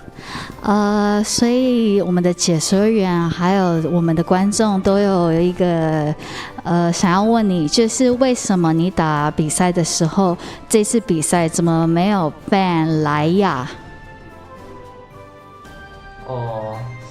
因为我非常喜欢选择暗医生和火罗这2个英雄，然后我觉得这2个英雄打莱亚是可以打的，所以就是说我不会倾向于把莱亚ban掉。 제가 선택하는 그 영웅들이 다 라야 상대하기 되게 좋은 것 같아가지고 밴을 하지 않았습니다. So I believe my heroes that I wanted to select were really good against Laya, so I didn't really want to ban Laya out into the pre-bans. Getting some house here. Oh, that's a great pick. I also believe that you were totally ready for that draft. Congratulations on your victory today and best of luck in the future. 하자마레이 선수, 네, 오늘 이렇게 경기력으로 보여줬기 때문에 오늘 인터뷰 감사하고요. 다음 경기에 네, 좋은 모습 보여주세요. 谢谢你的采访，祝你好运。谢谢。 And that's it. We got to hear a little bit from the winner. Oh man, he had a solid plan. Of course he did. He was able to beat Laya multiple times, so didn't really need to pre-ban that hero. Strategy of constructing his entire team around the Rei and the Ravi in order to just bait out these guys who love playing Laya as an opener structure and then punishing that. I think that was very well done, and it just shows preparation upon his part, especially in the matchup, specifically versus Oskizu. It's something I really said at the beginning of this tournament, where because your matches are going to go longer, because there are more matches in the overall set, you're getting more time. It's not so big to take an initial loss, and you can get comfortable with what your opponent's comfortable with, and then you in turn find the perfect spot to sit on the exact units you need to stop and basically prevent what his win condition is. And so once you set out to do that, once you study, once you take a couple matches, you can see how quickly the turn really turned there, how quickly the tide turned there, and how quickly we had an upset at the end of that set of matches. Yeah, it seemed like Hazamarei, if you have that much equipment, you can have extra confidence when you're doing the homework, knowing yourself that you can grab the first turn.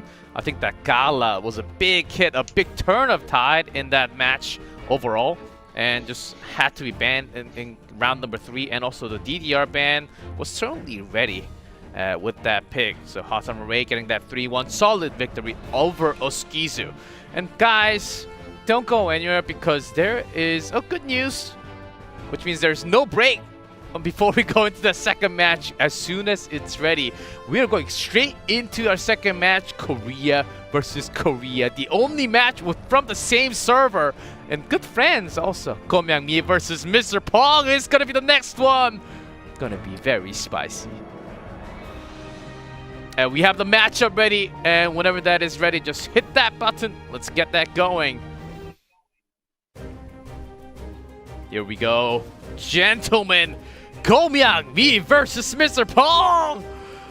The Korean duo now has to be going up against each other. It has to be one going down to the lower bracket, one moving up to the upper. Let's see who goes up against Hazamarei. Here's GOMEAWME.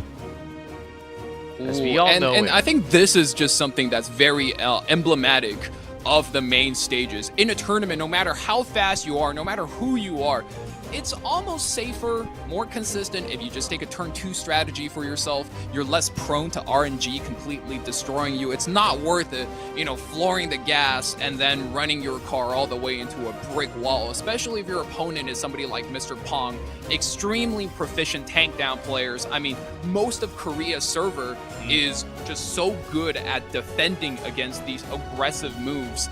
And I'm really ready to see if GOMEAWME is going to take something super aggressive and just do the usual, or like his most picks and like his most picks is suggesting, and also like Hazma did successfully, find a slow strategy that he can use to completely abuse somebody who's slower than him. And on the other side, mrpong ready to go, but can he defeat one of the bigger mountains of Korea, GOMEAWME?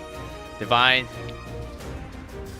Well, we saw from the previous matches that he was in, he likes to play, obviously, with that interesting pre-ban strategy.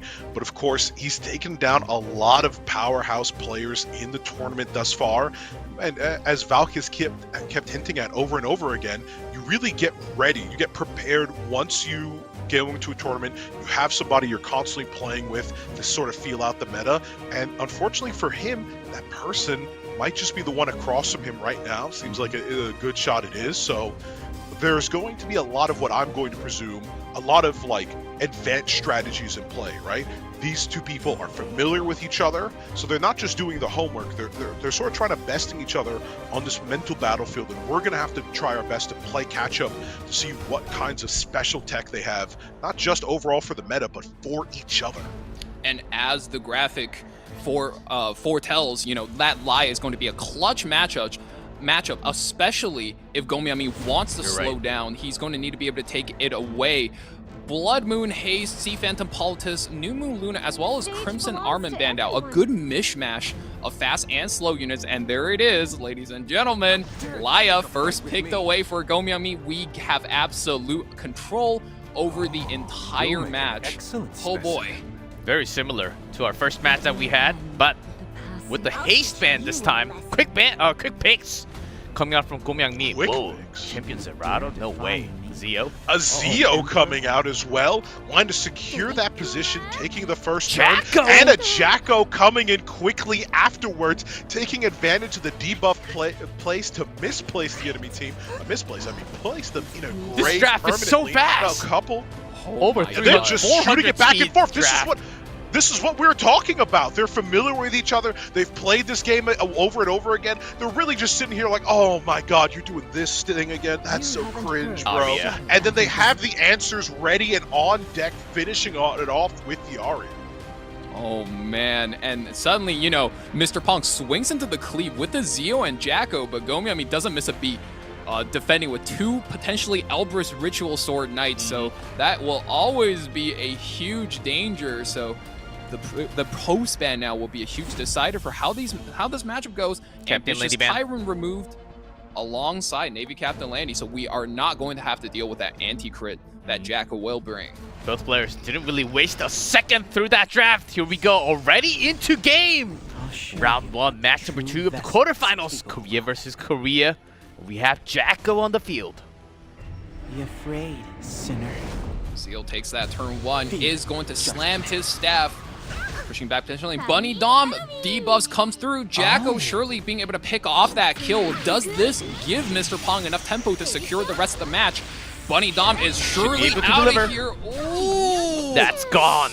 Getting the extra turn, securing it, and you gotta also notice that Library of Souls on Pong's side, getting a usage out of them almost immediately, receiving a counterattack in turn, but there's still more where that came from. Hold up, wait a minute, that Aria took an attack down. That's not something you would expect. I think that's a cleave Aria. Soul burns once, but oh man, triggers the Elbrus Ritual Sword again. But her ultimate is now ready. Can she? Pressing that S3 full focus, and we are getting that blast. How much damage is this going to be for Mr. Pong? You got to see the murder crow. It's a fearsome roar and sends the team back, which is paving the way almost perfectly for Death Dealer Ray. He's got a little bit of something to do here. Job is complete, drops the vial, sleeps, venoms, all this nasty stuff building up one by one by one. And now Zio is getting another turn. Oh no, he gets cut by that Laya. Laya is still fast. Oh! Damn. How did that happen? Quick cut in. And the cleanse. The push up. Aria counter. We proc another counter attack, but Abyssal Euphine is finally ready. Can she make it to the next turn? Zio. Elbrus. Oh, triggers another Elbrus. More counterattacks. I think Euphine's been the winner for today's thus far. She keeps counterattacking. The girl can't be stopped. Oh man, this Abyssal Euphine is just doing way too much damage, and now Aria soul burning through her buffs. We don't actually care about upkeeping them. Takes out the Laya, but another counter attack. Excellent specimen. Can you make it happen? DDR? I don't think it's an option, especially if the sleep is resisted. It's just another counter. Oh no, DDR left all by his lonesome, locked in a cage with the rage, and it's gonna come down right on his head right here. With the frenzy strike and the trauma, GOMEAWME wins basically automatically with that Elbrus counterattack. That was so many counters. Thumbs up. Oh my He did it with absolute confidence. A big thumbs up to the camera. He is feeling good about that one. Elbrus Ritual Sword, Abyssal Youthing Stonks on the rise. Everybody is swapping out their holy sacrifice right now because that match was hard carry by that artifact alone. What do you say, right? 1, Elbrus. 2, 3 into the 4. All those counterattacks coming out, clearing the board, and you also got to remember all the health that she recovered alongside it, just keeping her sustained and in a plenty good place to finish out the match. That's what I call a princess, the kind of unit you rely on to make a comeback with. Exactly. 1, 2, Just 3, look on the 4. left. I got my Elbrus Ritual Sword. 5, 6, 7, 8. Lower bracket is your fate. GOMEAWME, man, he absolutely had that one under control. Oh, you do not want to see that if you're Mr. Pong. He swung a beautiful pivot, but was absolutely blown up by RNGesus on that play. Just look on the left. No one else did damage. Nothing else. No damage.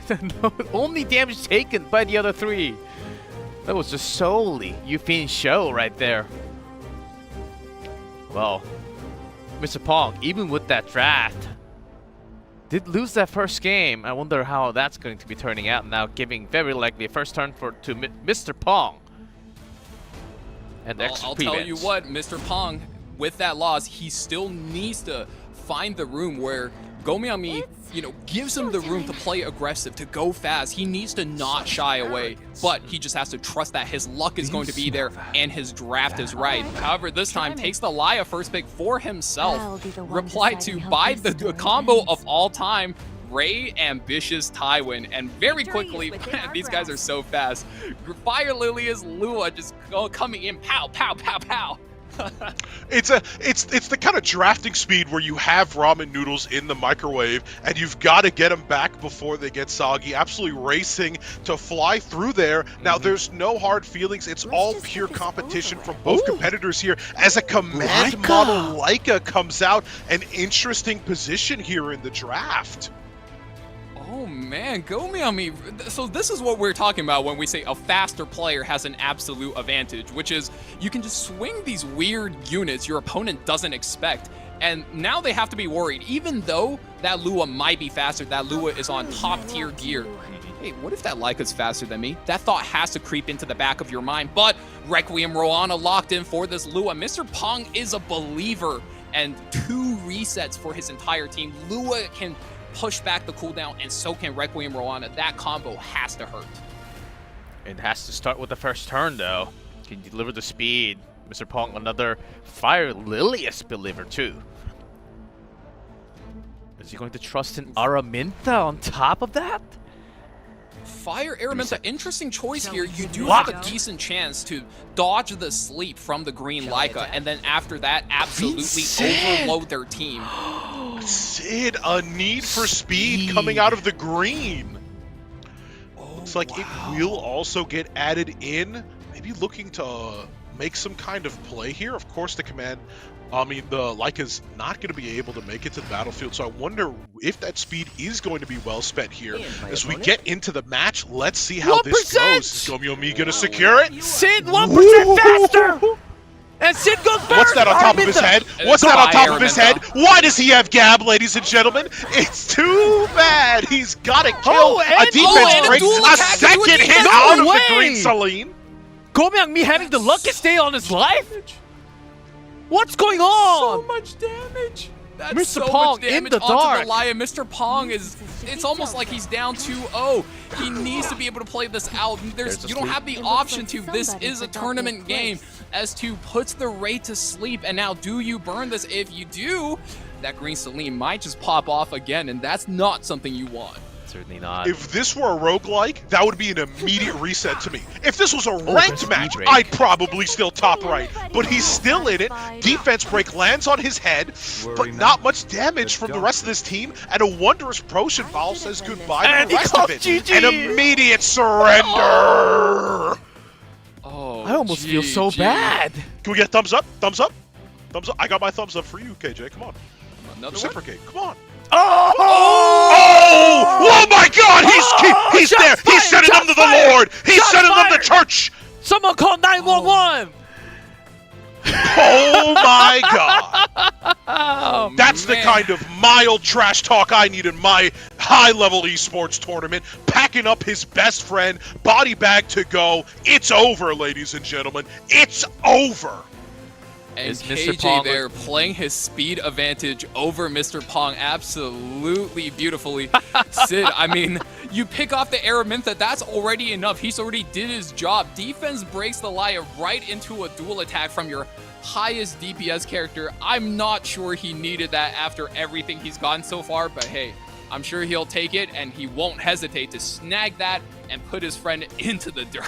Oh, that's listen, that match was clear as day to me, right? 1% over his enemy, starting with the gap buff. That's a classic play from the streets if I ever saw one. KJ repping his homeland, repping his home, repping his block, and really doing his best friend dirty, as you have to do with $50,000 on the line. He's not taking any chances. I certainly do not be around anywhere close to GOMEAWME. He's a dangerous man. And the prevent, Knockwall, DDR. So there has to be some changes now. I'll do my best. Laia is from Mr. Pong. Ooh, really Pong smart picking out from the Laia. KJ, from GOMEAWME there, knowing that Mr. Pong with first pick will pick up the Laia, takes out preemptively that Knockwall, so he no longer has to strategize against it. Very smart. Does pick up ambitious Tywin for himself, as well as that mean queen, green bean, clean machine, lean Celine herself. I found more words to rhyme with, and nobody can stop me. Well, I'm gonna have to stop you there to highlight here. It's something we keep seeing, and I have to bring attention to it. Look at this bandit ambitious Tywin. I mean, look at our ban list. It's some of the greatest game stealers of all time. We don't even, see Phantom Politis, MLH. We haven't even gotten to see Heir nor Tide of ML Luna, but ambitious Tywin gets to stay in the game, flying right under the radar. Somebody get this guy out of here. Yeah, and for those of you guys that aren't aware, ambitious Tywin is just good everywhere in RTA right now. I mean, he's not the best in any particular matchup, but hey, he's got all the tools to make things work. Cleanse one layer of debuff, he's got stuns and defense breaks, he's got provokes, and on top of that, guess what? He can burn souls off of Alaya's stall strategy as well. So if you aren't cleaving Alaya, you have to make sure you're using a Tywin to stall her out. Exactly. Thanks for the insight, Baki. But this draft is a little wonky to me with that Silk locked in. Oh, wow. First, watch your Shuri. First. What's going on? Against that locked Laika, I'm assuming. But this draft on the Mr. right Pong side really wants to secure himself that first turn for the Lua. I mean, yeah, the Laika is really scary, and she is in that third pick vanguard. Arby! He's come, our Lord and Savior. Praise the destruction, the chaos sect, rebels. Oh, he's banned. Has to be banned. Nope, he's killing that hype at the moment. Here. Sorry. Well, sorry, Divine. That has to be banned out. Was it one weakness? I was happy for 2 seconds there. I was happy for 2 freaking seconds there. 2% on top of that Laika. Lua does start. Oh, but the resist. That's so unfortunate. You missed the sleep on the Janua. That is... Mr. Pong!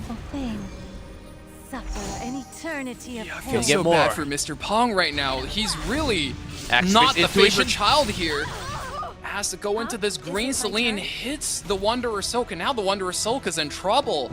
Green Celine, even though she's in trouble, she's watching her friends go down, dying in front of her eyes. Is this it? Mr. Pong? Not seeing any light through that window. Oh, man. See the reaction he has up there, clearly not pleased. GG! And he gives up right then and there. He says GG. Oh, man. GOMEAWME, quick 3-0 Say nothing. over Mr. Say Pong. Oh, the discerning look. Thinking, was that really all he had? Was that all I had to fight? Oh, Pong it out! Oh, stop. Unstoppable. He's already dead. Oh, he's got the jersey, too. E7WC 2024. sitting there really thinking to himself, would it be rude if I attended my friend's funeral while he's still alive? Well, ladies and gentlemen, you have your answer. He put on a live performance of a funeral march, clean 3-0 victory in the dirt, taking a nap as soon as possible. One of the finest finishes we've seen in all of this tournament thus far, and it comes between two friends, ruthless with no remorse. Oh man, and with that, Mr. Pong does get sent to the bottom bracket to face Oskizu, whereas KJ now will be moving on to face Hazamarei. That is a matchup I'm looking forward to. Oh boy. And, oh man, that series, I can only say I'm sorry. I'm sorry, Mr. Pong. Oh, that Jacko was a beautiful pivot, but hey, Abyssal Yufin said no. But it started from this moment. Mr. Yuffie didn't say no, she screamed no. From the top of a choir in the church, she just rang that bell 30 times, spelling death, doom, despair. And the counter attack sends Arya and low, bro. Oh, you hate to see it. Oh man, we are not here to see this. That HP looks like it's also sporting a torrent set. I wouldn't even be surprised at that point. Getting the defense break into a dual attack, that's not even in the kit. That's not even fair. That was such a rough series. If you want to know the definition of like an RNG law series, that was it. I mean, Mr. Pong drafted as well as he could have, and then just absolutely got rained on his entire parade right there. Those dual attacks and getting Celine in the win. Is it my turn? I just feel like at the end of the day, there's two people in this tournament who are going to be closer than KJ and Mr. Pong.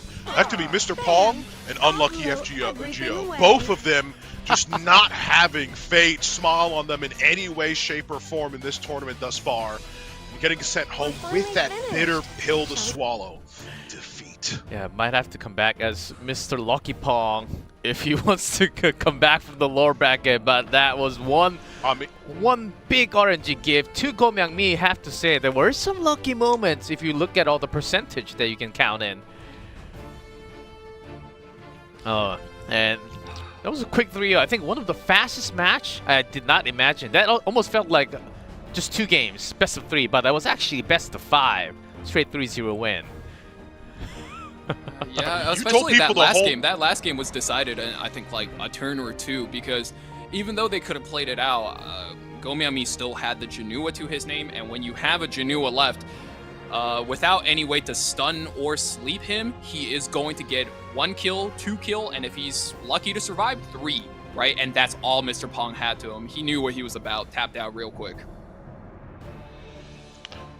Such squishy units building up a Wind Rider. It was not a tale that you could not see the end of. It was pretty easy to see where that was going. And all I could say is the only story left to tell is what happens from here, because if Mr. Pong rises up from the loser's bracket, if he sees his friend one more time, I don't know what that looks like. I'm terrified in all honesty. I don't think that's going to be a nice set for either of them, but it's certainly one I'm going to be glued to the screen to see. I can only hope it happens. I'm sure he'll come back with a vengeance if he makes it to that point. I mean, what if you're just making a pact with the devil here? You know, I drop my first set in the ugliest way possible, and then RNGesus will bless me with everything I ask for. That's got to be what you hope for next coming out of this series, and it's the only takeaway you can have. Yes, yeah, and his also blue shoe's about to pop off. GOMEAWME versus Hazamarei speed contest. Some cleave action in the winners. These are the 2 fastest players left, and they're both usually cleavers, and I cannot wait to see how they're intersecting, coming in with each other and just dropping speed imprints, trying to steal turns. We'll be seeing some. I'm sure we'll be seeing some Sage Ball. We'll be seeing some green Selines. We'll be seeing some maybe green Vildra make a comeback as well. We saw the other speed imprints, but when you got 2 fast players, they're just going to put the pedal to the metal and go, go, go. Yeah, that 1% cut from the green Sid.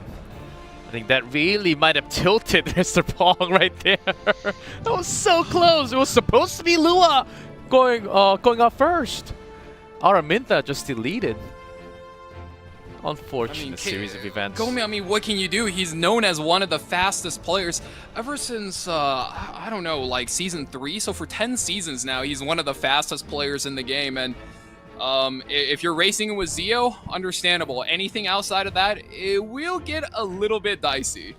Yeah, the match was a little bit too fast, so I do have some questions for GOMEAWME. So let's hit that interview and talk to him directly. GOMEAWME, congratulations on your victory. 3-0 clean, very speedy.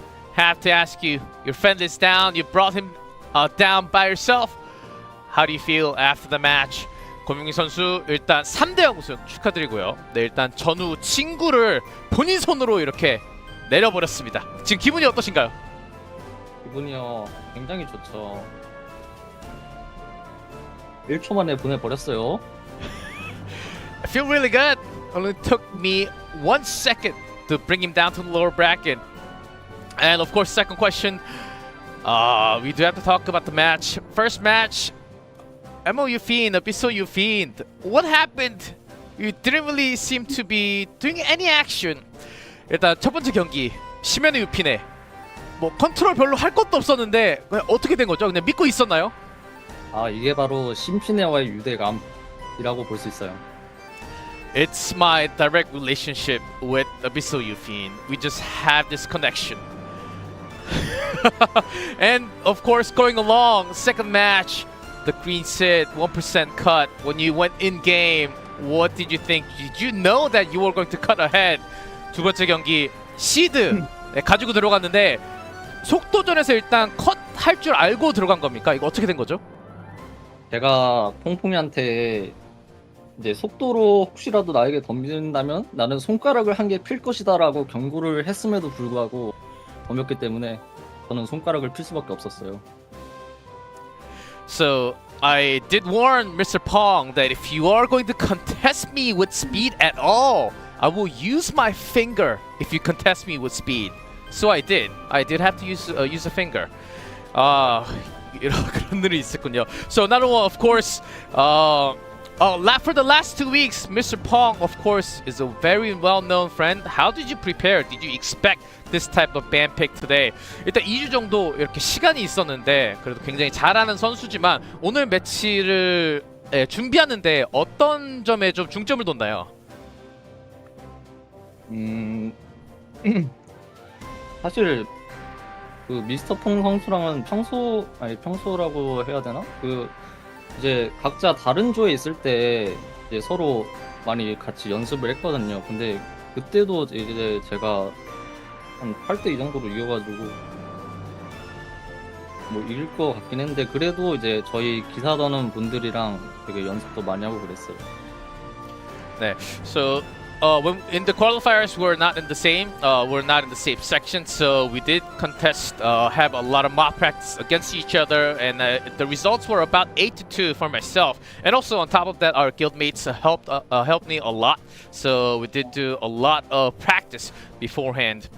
And next up, you're going to the winners bracket, upper bracket, going up against Hazamarei that you just seen. What do you think about him, and do you have plans to speed contest once again in that bracket? 네, 일단 이렇게 올라가게 됐기 때문에 하자마레이 선수랑 이제 붙게 됐는데 조금 더 속도전이 나올까요? 어떤 경기 양상이 좀 벌어질 거라 생각하나요? 저는 이제 평소 하던 대로 할 건데 속도를 이길지 질지는 잘 모르겠어요. So I will do as usual, as normal, but I'm not really sure if I can contest, if I will contest against him with speed. What's the final answer? I think that's about it for the interview. 고명민 선수 인터뷰 감사하고요. 오늘 경기 재밌게 봤습니다. 감사합니다. 감사합니다. 저 탈목 아니? 고명민 used his finger. Man, that's a big statement. He used his finger to play Epic 7. Wow. I'm amazed. The Jesus himself laid a finger on the device. Oh man, it just that was BM, right? He was like, I just needed one little pinky, and I sent him all the way to the losers bracket. Man, you know, Divine, I know you were talking about how you wanted a villain in the tournament, and I think KJ is really stepping up into that role, despite the community moniker we've given him. KJ is almost hitting up to be one of my favorites, but of course we still got plenty of great matches. We still got the King of Kings, dZanderr, coming up here in a little bit, as well as Nezuko. I know a lot of people got some love for their free-to-play Lord and Savior, as well as others that I'm sure is going to make for some exciting matches. So can't just claim my crownless king yet. Yeah, we do have 2 more best of 5s coming up real soon, but that was one very fast, which we might not have for the entire tournament left. That one best of 5 was really quick, but that was between the really 2 speedy Korean contenders. Now 2 more matches wait, but before we go into those matches and the players, they should be waiting right now in the lobby. But before we go in, little break time. Go get some, stay hydrated, go get some water, and we will be right back.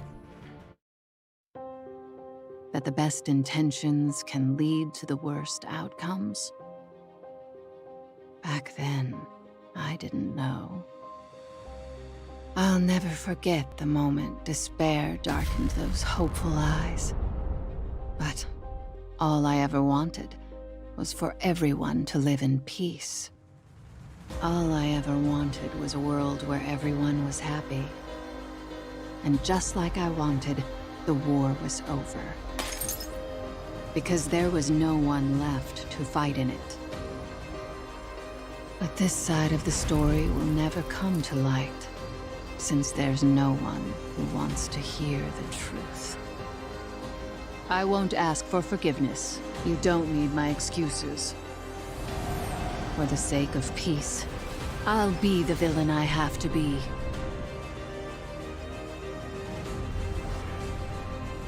Time to end our twisted fate.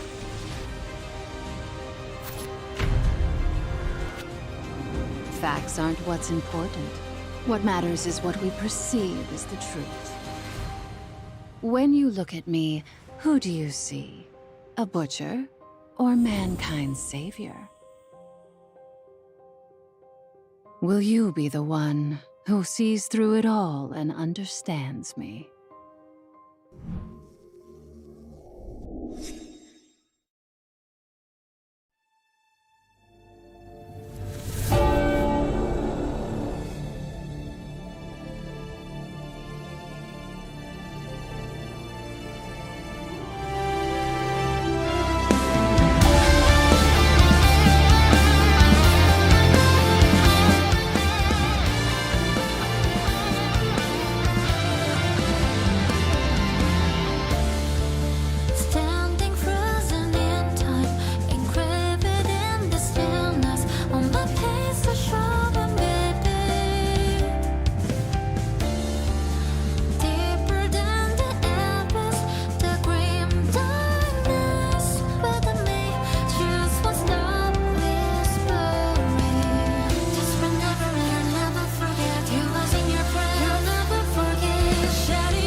fresh start.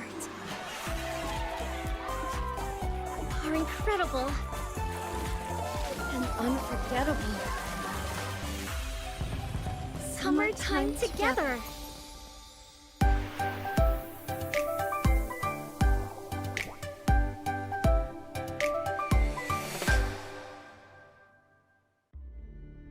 Imagine how you would feel if your family was slaughtered. If the killer was revered as a hero of legend. Wouldn't it be horrifying? The screams of my enemies will be a requiem for the passing of my kin. Their blood will warm the corpse of my brother. I have no use for pride and honor as a warrior. All that remains is a void of emptiness and rage. Until the heart of my final enemy is run through, we won't stop. Will we, Ilian?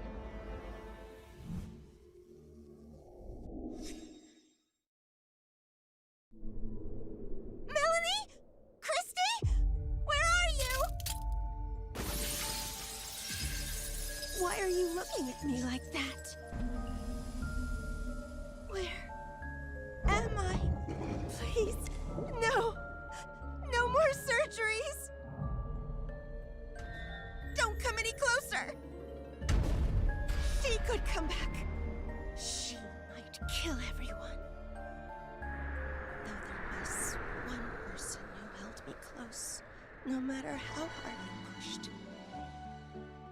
No matter what I do, or how much I hurt her. But one day, she just stopped coming to see me. Is she afraid of me too? Luna, where did you go? What do I have to do to see you again? So you're the one that Luna holds so dear.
And welcome back, everyone.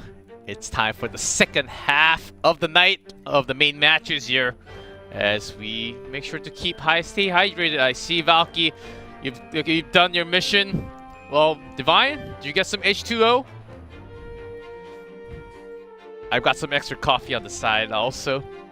Make sure to stay hydrated, everyone. Now it's time to go down for the other 4. Nezuko, Rikazo, dZanderr, Necoboro will be the 4 players waiting really soon. As we might go to distance. So far, 0 ML Haste today. What is up with that? Of course, Haste was banned for the second match, but not for the first one. He just went straight through the entire game.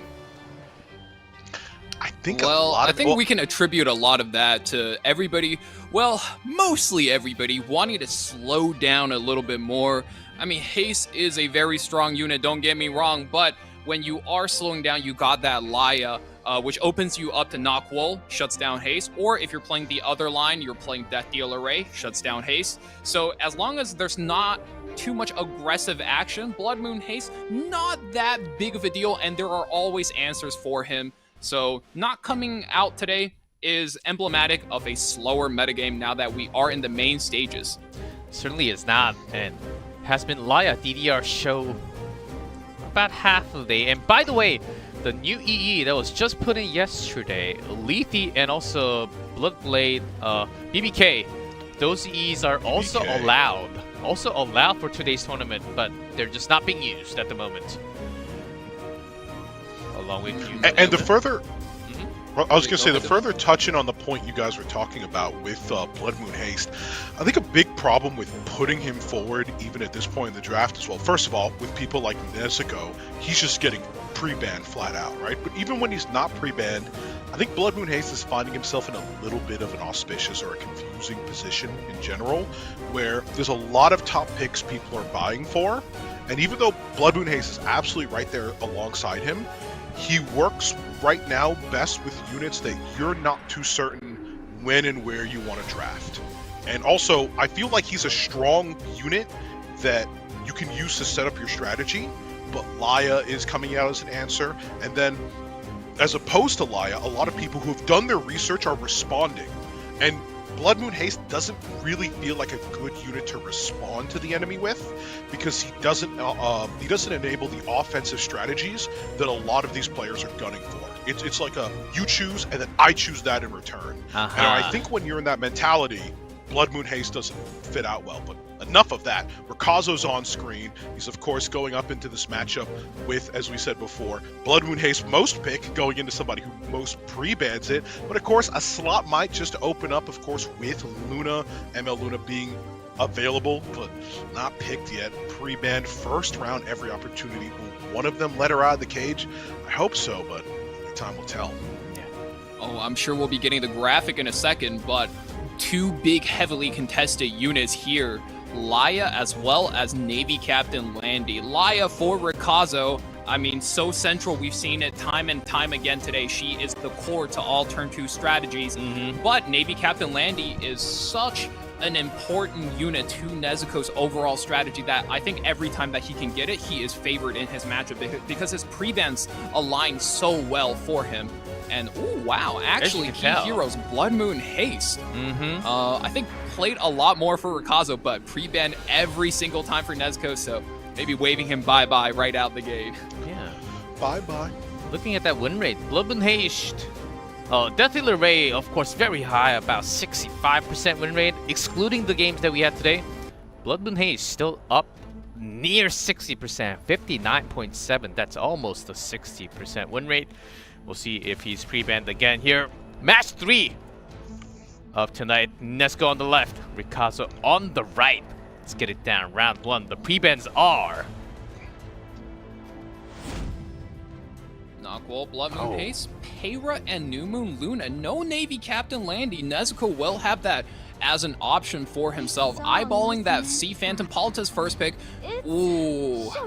And they're established already. Nezuko wants to play turn 1. And Rikazo, knowing that he can't have that for himself, opts for the Laya and the Janua to play a safe Is it turn ambitious 2 grab. Tywin? I was about to say, is this the most obvious ambitious Tywin response possible? Well, it will start off with Dragon's Bride Senya, and followed up, okay, I guess I'm looking the fool. It was every other Light Knight, followed up by an Ada and the Midnight Gala. You gotta tell me what this is about, Val. Yes, sir. Rikazo's strategy. He is an aggressive player. As a monthly pack player, you know, he doesn't have the fastest speed gear, so he needs to find these options that not only can play turn 1, but also if you're coming up from behind turn 2 with the Ahmed, as long as you resist Sea Phantom Politus's push, you can still pop off. But Politus gets picked up for Nezuko. That is a huge limiter to what Ahmed can do. Yep, double Politus. That is a power move for Nezuko. Nezuko positioning himself as the free-to-play popper up against Rikazo, the monthly pack prince. Little bit of a deficit in the dollar situation, but I'm sure neither of them are going to stop from giving us an excellent match. Hovering the 5-star Kitty Cat Clarissa, ready to clear floor 120 of Abyss, but no, opting back into a little bit of a safer choice with the Albedo. We can save challenge mode for later, get those mystics at another time, while we bow over to Rikazo. What is the king? What is the prince, soon-to-be king, going to pick? And it's a Bihu!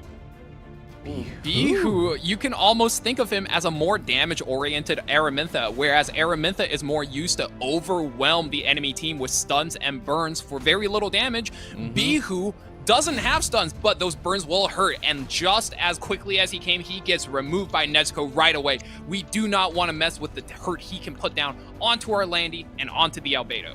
Very quick post bans from both players, as if they knew what to ban and when they were coming along. Fire Politus ban. So there's the ML Poly picked. Let's get it down. Round 1, gates open.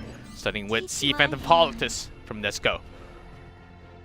Life is full. Does take the first turn, which is very strange because we usually know Ahmed is a character that races, but sitting very quietly behind. And now, whoa, Soul Constellation pushes herself up to the top of the combat readiness bar. It's literally...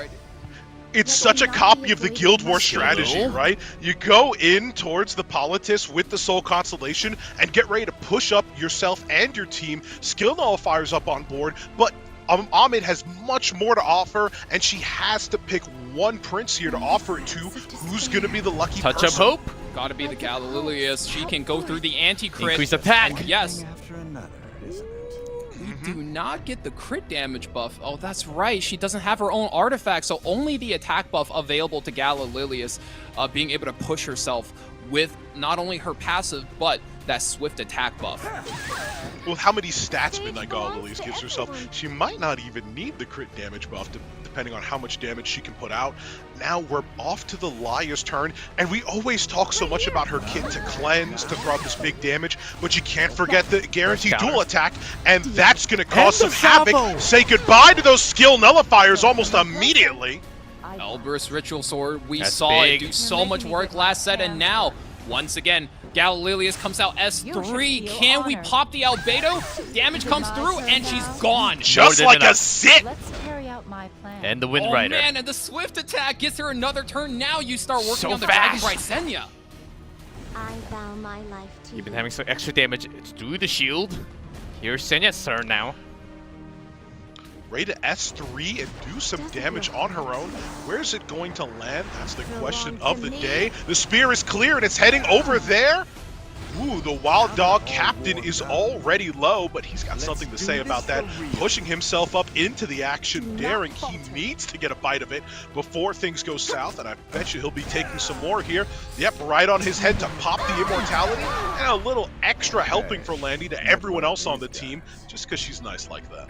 Very important for the Navy Captain Landy to remove that immortality right this turn. Soul Burns for the attack buff. Elbrus again. Gonna hurt a little bit, but do we crit? That is the important question here. There's a crit. Orange it's number a crit! Comes through so much damage for that Janua. Even though we don't collect the kill, that level of tempo is exactly what you need to play this unit. Pay attention or you might. And another fair and balanced thing about Lia's kid, moving her entire team up by 25%, just having them zoom into the actionable position here. See Phantom Politus having a chance here to cause some kind of mayhem. And a follow-up here is going to be the devastating push. The damage it puts out both DPS. And do you hear it? Do you hear it? Is it coming off the southern bow? Oh no! It's just another soul burn, No way. guaranteeing the follow-up here.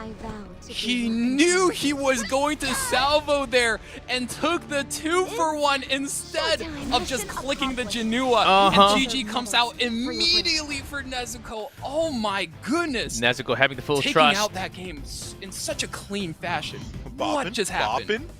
That's some protagonist energy if I ever saw that right there. He is feeling himself, looking composed and collected. His strategy secure and winning him the first round of the set, ladies and gentlemen. Yeah, Landy doing most of the damage there. Getting that skill new out of the way with the salvo. It was a pretty good reaction after the counter. A couple of Elbris in there too. That's why she's still very strong.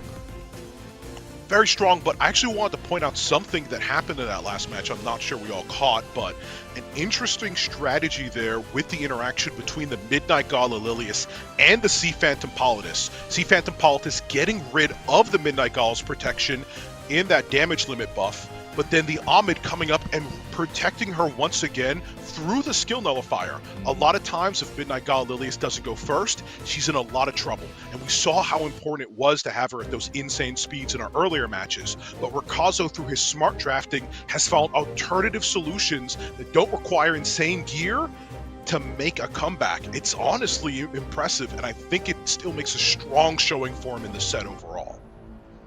I absolutely agree. The draft looked really good. However, the amount of salvos that just followed the Navy Captain Landy put the question of who won that game to rest way too quickly there. So, yep, once again, not surprised at all. Navy Captain Landy banned out right away. And now, Laya first pick. And without Sea Phantom Politis for Nezuko, how do you reply to that? Well, there are a couple of options. DDR still open. There's that Tywin now. Ambitious Tywin. I mean, there's... Oh, there it is. There's the combo. Ambitious Tywin. Never a bad time to pick him, especially versus that Laya. You can always just take away her souls with your S1. And, ooh, Lua comes out real fast in the Vanguard spot. And now Nezuko needs to set up some type of protection set for his team. And no, goes for the Fire Lilius. You can see how quickly Nezuko grows to the situation, immediately syncing himself up for a gamer lean and tilting himself forward to get that full concentration on display. You can also see just a little bit there on Rikazo's side, his mouth hanging a little bit, a classic sign of a champion and showing pure determination and focus. As the units start rolling out, and it's another show for Araminta. This queen is on fire today, ladies and gentlemen, making appearances left and right, almost outdoing the shoes. Oh man, that Araminta puts the entire team for Nezuko on chokehold. She gets to go first, and you can reason. Whoa! Wow! I was just gonna say, you reasonably put Nezuko's entire team under a chokehold, and now with 2 resets or a reset and a stun, how does Nezuko navigate through this? That 4-5 is absolutely nasty. Laya, Lua, and Requiem Rowena on the same team. Huh? You trying to start something? Janua for Janua picked up for him. I'm smelling Araminta ban, and of course Janua taken out in reply. Both players reading into each other's strategy very well.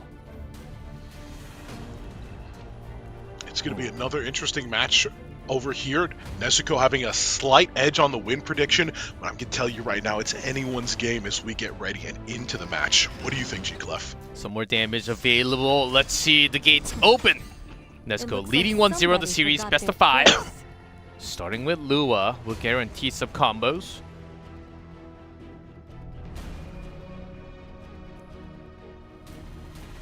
Rikazo selecting the target. He takes the full 15 seconds to make his decision, and now, instead of using any of his skills, we're just going to S1 for the defense break. Doesn't do too much here, but now, Rohana, this is the money turn. What is the damage like? How many characters do we reset? And I can't see too clearly on my screen. It's looking like it's almost everything, maybe barring the Fire Lilius. Of course, as this much was expected, it is a key part of his strategy, and Rikazo choosing to opt in, burn the Senya S3 here, getting some additional damage. Will Celine be put down immediately? Not dead. No, escaping death through the thinnest of cloths. Still Green alive. Celine, if she gets herself back into that stealth, she will be such an annoying unit to remove. Rikazo, with every resource he's burned now, needs to be able to remove her and take her out of this match. Here's right the flash! now. From Nezuko. Holy! Stuns and defense breaks all aboard. Only missing one defense break on top of the Laya. Slept on top of stunned? That's just mean, ladies and gentlemen. Is this the way of coming and back? The quick bonk takes out the Lua. When Requiem Roana loses her front unit, oh man, she is stuck in nowhere's land. This Laya now, alongside the Dragon Brysenia, needs to be able to carry this game. But as you do that, Fire Lilia says no. Green Celine, intuition. The meme being Clean Queen Machine herself. Stun. With the stun on top of her head, the EE preventing her from taking a turn, keeping herself safe, and that's not it. She's come back for more. A second round, a second hit, one more of those, and she might have to quit. And here's the S3. It's a burn into Laya. Will this be enough to clear? And it is. It's out of here. 5k damage sends her She's right back home. full health. That was a knock right out of the park, and following it up, Nezuko. seems like somebody has got some mischief they're up to. Ooh, Rikazo gives it up right then there. 2-0.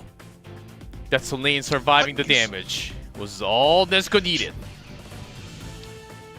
Nezuko coming back off with a strong bop to his head, almost like he's got that victory song playing in his head. Might actually be listening to something, but if he is, it is the sweet, sweet sound of victory. He's gone 2-0 and is almost rivaling one of the quicker sets in the tournament thus far. Seems like people came more than prepared for the top 8 for the tournament today.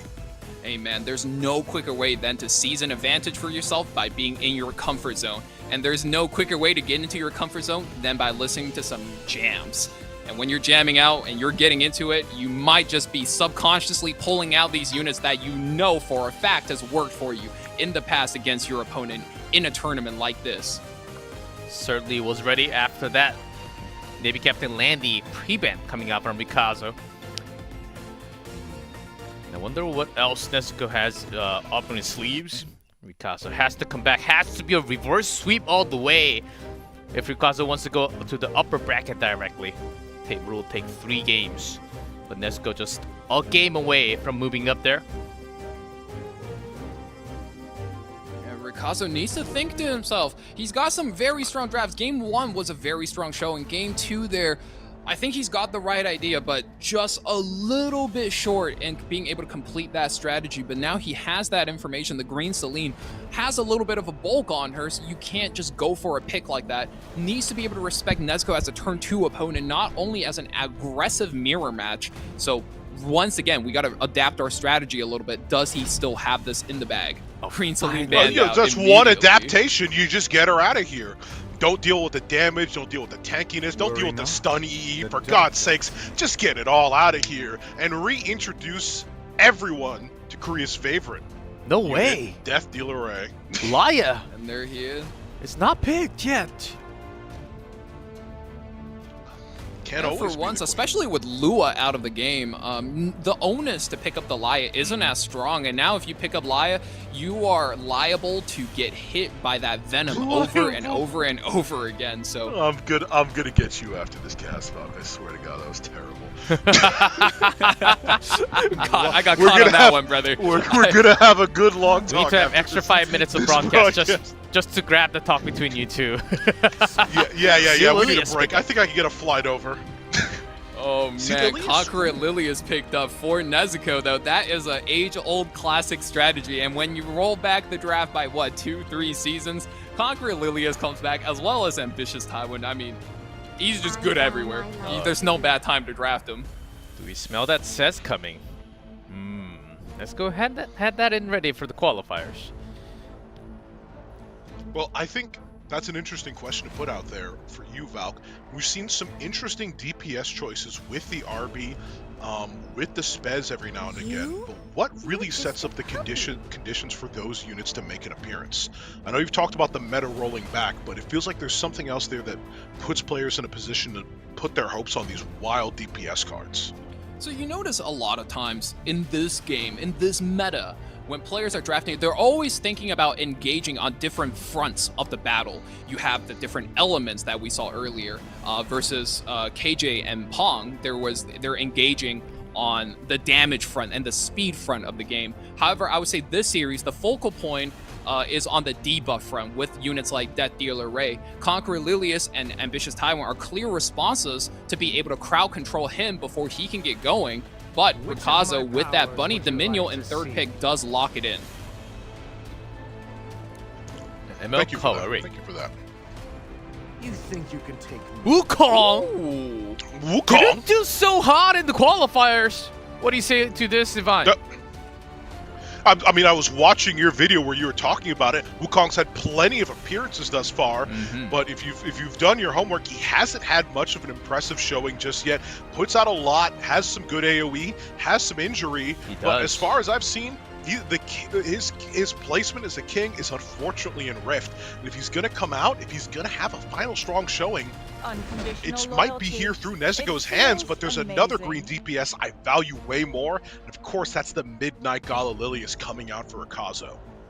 And we saw how much damage she can output earlier without Albedo here to shield up, reduce the critical hit damage for his team. Nezuko looking like he's in so much trouble. Conqueror Lilius can't put down any debuffs with that Bunny Dominion there, choking out all extra turn options. And one more unit to close it out, and excuse me, Abyssal U Fiend.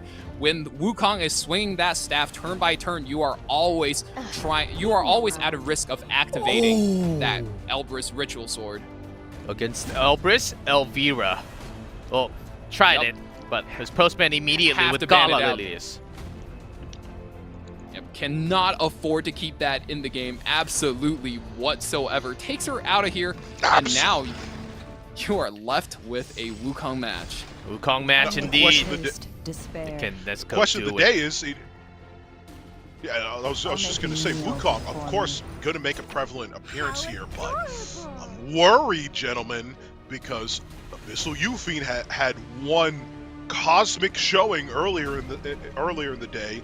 If she makes a repeat, this could really hurt for Nezuko. And on top of that, she is here with the dZanderr raid this time. So once she gets her Pestilence buff from him, I mean, AoE auto attack, you're hitting 4 people every single time. That is a lot of Venoms and debuffs. It will be. A lot of deep. You Fiend goes before DDR. All I have is the path in front of me. Wukong securing his first stack with that non-crit hitting his head, making him more and more powerful and speedy as the match turns on. And I don't know if you folks saw it, but that was a Bastion of Hope, I believe, on the C Lilius as well, accompanied with the Meteor Coeur, going to provide some excellent protection. But somebody rips through those protections, and it's Ambitious Taiwan again with the swing. Ding, ding, ding. Plenty of debuffs land on their head. That is a huge turn for the Ambitious Taiwan. 3 defense breaks is a lot for Wukong to work with. And now Ray trying to not let that Wukong get the tempo, puts 3 to sleep, and now pushing his buttons as fast as he can. He needs to get these units out of their stun, out of the defense break. We gotta get these units back on track. We cannot afford to get sweep like this. Do I have to? Which there's somebody who has something to say. Yeah, very powerful hit there on the defense broken Moon Bunny. He's made his target clear. Ooh, S2. Will this finish her here? Oh, it does! 13,000 damage. That's a hollow purple. Takes her out of this match. That's a warrior. The warrior, indeed. He does plenty of damage. You've seen it in Hall of Trials. You've seen it in AI as well, but haven't seen it quite yet on the stage like that, and it is a sterling showing. And without the Moon Bunny, next time Conqueror Lilius takes a turn, Rikazo is in a lot of trouble here. Now she's going to go for the walk. I'm the victor. Man. The vigor's up finally for Nezuko. I'll take your life. Attack the vigor is strong. Well. Yeah, go ahead, Divine. No, that's really it. I just want people to really pay attention to the vigor and how much it's providing for the team. It's already anti-crit on the Wukong, but add to that the tankiness provided by the Knights and this defense as well. This is looking impenetrable in some aspects. Attack of Vigor Wukong? This is certainly a game. feel my soul. Ooh, the defense on the Abyssal Euphine, attack down, defense down. She's not doing any damage. Even if she triggers her Elber's Ritual Sword like this, look at that. That doesn't even break the barrier. Mediator Choleric S2 holding everything down. Rikazo doesn't have enough tempo. He doesn't have enough damage. He doesn't have enough debuffs to break through this wall of buffs. Oh no, you're right. It comes through. Attack buff, bigger buff, goes right into the Euphine. 50k damage, takes her right out of this match. Nezuko. That is not a number you want to see at all above his head, and even worse, Rikazo poured a lot of aspects, but especially with his souls right now, I don't think there's a monthly pack for that, and he's going to need them quick because as much damage needs to get pumped out as quickly as possible, spreading a little bit of a plague here, but with immunity spread around, only one target has it applicable here. This is Senya's hero moment. Can she clear the board? With the oath, still not enough. Not even a real dent. I have to smash the manners into you. And that cleave is the S1. power of Ambitious Tywin, just good in every single matchup, and all he needs is one good turn. Oh, and an extra. There it is. Would you like to see? Oh man, the lone Senya standing for Rikazo. You can't give up now. It is not looking good. Oh, and that's the he GG does. called. GG's Nezu KOs Rikazo to the bottom bracket. He will be moving on. What a match. Another 3-0 in the opening day of the main matches. Some clean drafting coming through, and that's Nezuko. Rikazo just couldn't handle it on the day, but we'll still go down to the lower bracket, not eliminated from the tournament yet. Not eliminated yet, but one of Global's kings standing on his knees, having to take a decisive 0-3 loss. I mean, as much as we don't talk about it, it's still going to do an impact on your mental, and it's the kind of situation where champions either rise up or might fall down to the pressure. We'll have to see how Rikazo bounces back from here on out. Honored. It was a very tough series for him. I think that game one was a solid draft. Navy Captain Landy said no to that one. However, after that, we could tell Nezuko well practiced, especially playing without his Navy Captain Landy. Those drafts are just solid. It was so hard for Rikazo to break through.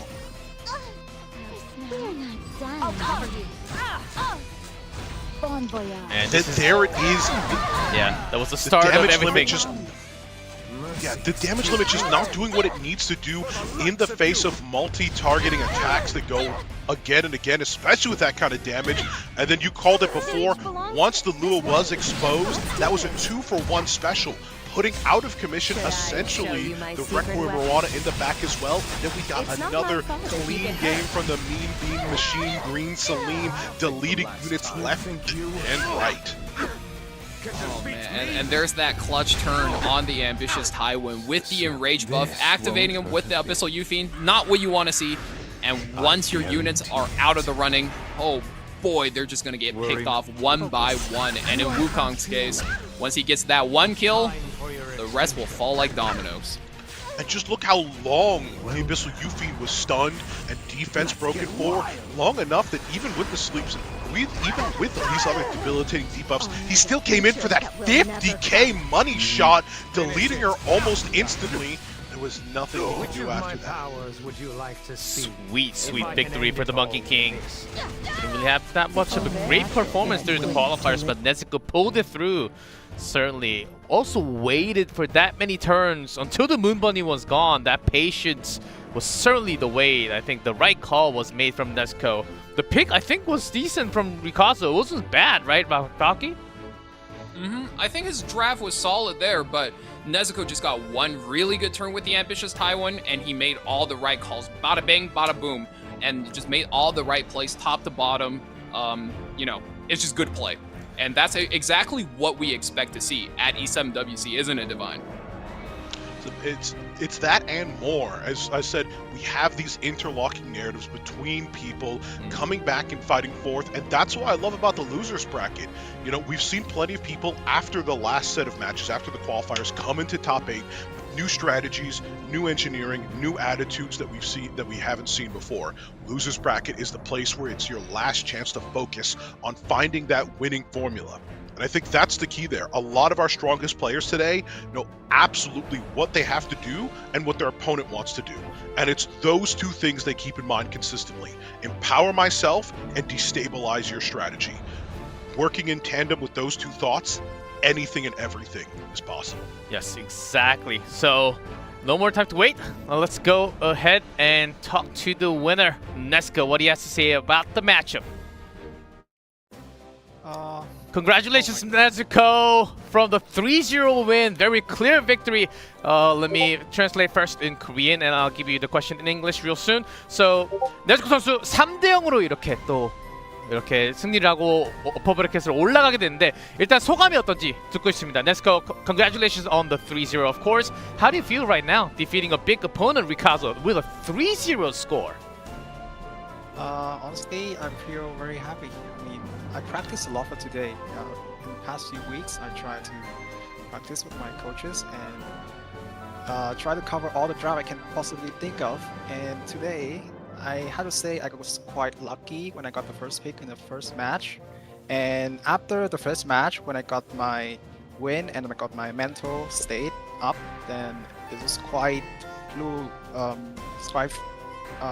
going very well after that. 네, 일단 몇 주 동안 준비하면서 굉장히 많은 경기를 준비했고 생각날 수 있는 모든 뱀픽을 일단 연습해봤습니다. 그리고 코치진들이 좀 많이 도움을 줬고 거기다가 첫 번째 경기가 조금 운적인 요소로 어느 정도 럭키한 경기가 나왔다고 생각돼서 그 뒤로 이제 멘탈을 잡고 이제 경기력을 충분히 끌어갈 수 있었다고 합니다.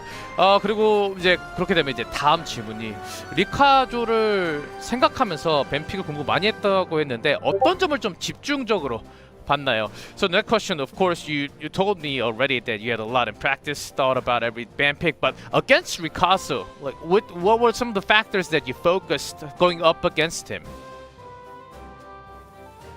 Against Rikazo, I know he's a very fast aggro player, so when I come to the matches, I always think that I should tank out. I always pick a knight, I always pick defensive units so that I won't die to his first turn advantage.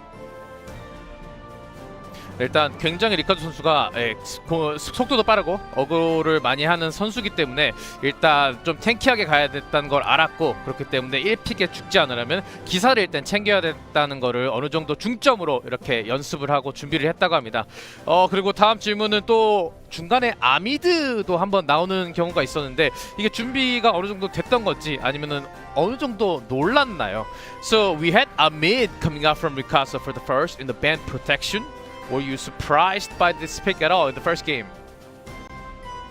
Honestly, I was surprised. Like I was expecting a very fast gameplay from him. So it's either a mid, a 300 a mid, or a fast bunny dom. I can expect that, so that he'll get the first turn and trying to run me down.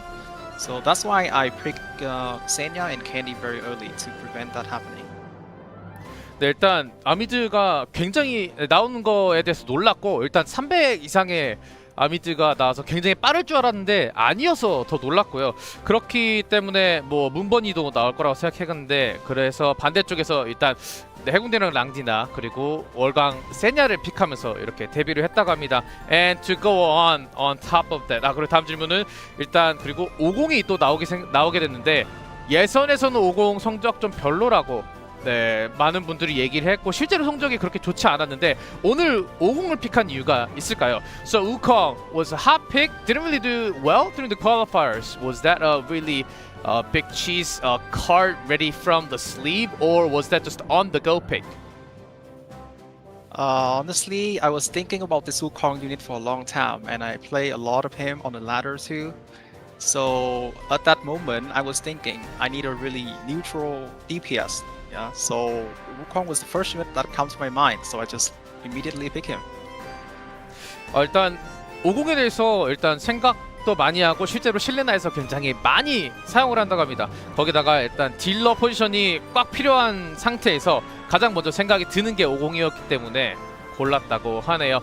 Alright, Nezuko, you're moving up to the upper with a 3-0. Congratulations once again, and hopefully we'll have a lot more interviews in the future. Congratulations. Yeah, thank you. All right, one of the better DPS for Nezuko. Wukong. Well, I only have him built for Rift. Maybe it's time for me to switch some gears because he's indeed really good, as we have just seen on the screen. You can always open yourself up, get a second Grace of Growth slot as well, right? So plenty of free resources to go around to enable those kinds of shenanigans. And the second 3-0 that was we a have. really interesting strategy to see as well, opting for the Wukong as well as Hazamarei being one of the few people to play that Fire Ravi a whole lot. So we're kind of down to the point in the tournament where there's so few players left. Everybody kind of has something special about their style that they like to show, and now those are coming onto full display, and some of these units are becoming a focal point of how they win these matches, and that's just something that's really awesome to see. It's also a lot more of the storyline. Some players go down to the lower bracket but climb all the way to the grand finals. Of course, the winners will still have their 2 lives on the board until later on, but you never know. You might do the right adjustments against the right player, but still climb up. That's exactly the main stage, the double elimination format of E7WC. Okay, that was a matchup, but we do have dZanderr from Global, Necoboro from Japan, the last matchup, best of 5 for tonight. I wonder what's going to happen in our final match of the day. Another exciting matchup, gentlemen. The Peruvian King dZanderr himself is in the house. Just kidding, he's Spanish, but gotta rep his community and how they like to prop him up, and his drafts. I mean, one of the guys with the craziest storyline coming into the bracket, and oh boy, taking out the champion as well as the second place from last year. So this time, he just needs to keep up pace and march himself on towards victory. He certainly does.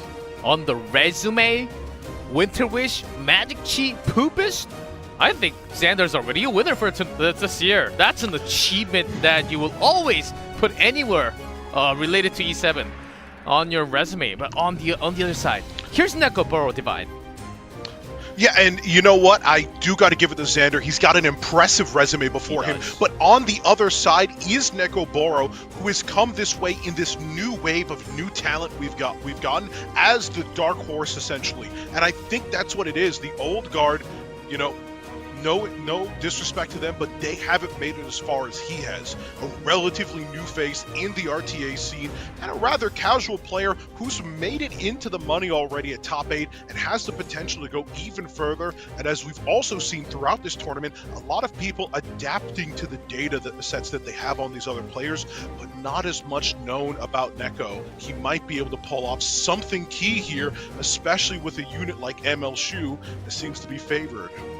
Not as much known players right now from Japan has been the champion, so you might have to watch out Necoboro, this player.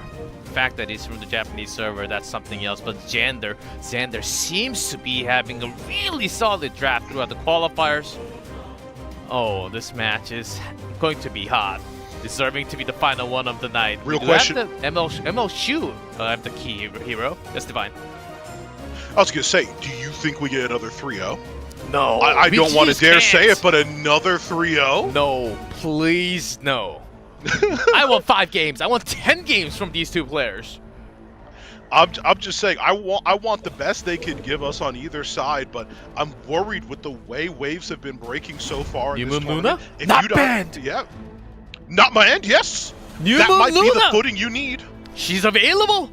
It's hollow. She's out there, and she's picked up first time. I don't know why no one's picked her up until now. A little bit weird to say the least. Might be because she's never been allowed a single time. But the Peruvian king finds his queen immediately, and I have to bow because this is going to be beautiful. Our first set with her, and also I can't recognize. I think Laya. Yeah, that's Laya. Haven't seen her too much yet today. Definitely Love your sarcasm. Yes, exactly. Full, all the way. Wow. We finally get Luna hanging out, and Necoboro pushes right back with Laya. Yes, so the Supreme turn 1 versus Blood the Moon Supreme Haste. turn 2. Nezuko, and there it is. You know, we talked about why he hasn't been a factor, and now he comes right back into game 2, but dZanderr immediately pivots out of that aggressive strategy, goes in for the Rei, and not only that, locks in ambitious Tywin. We talked about how good he is versus everything, and here it is no exception.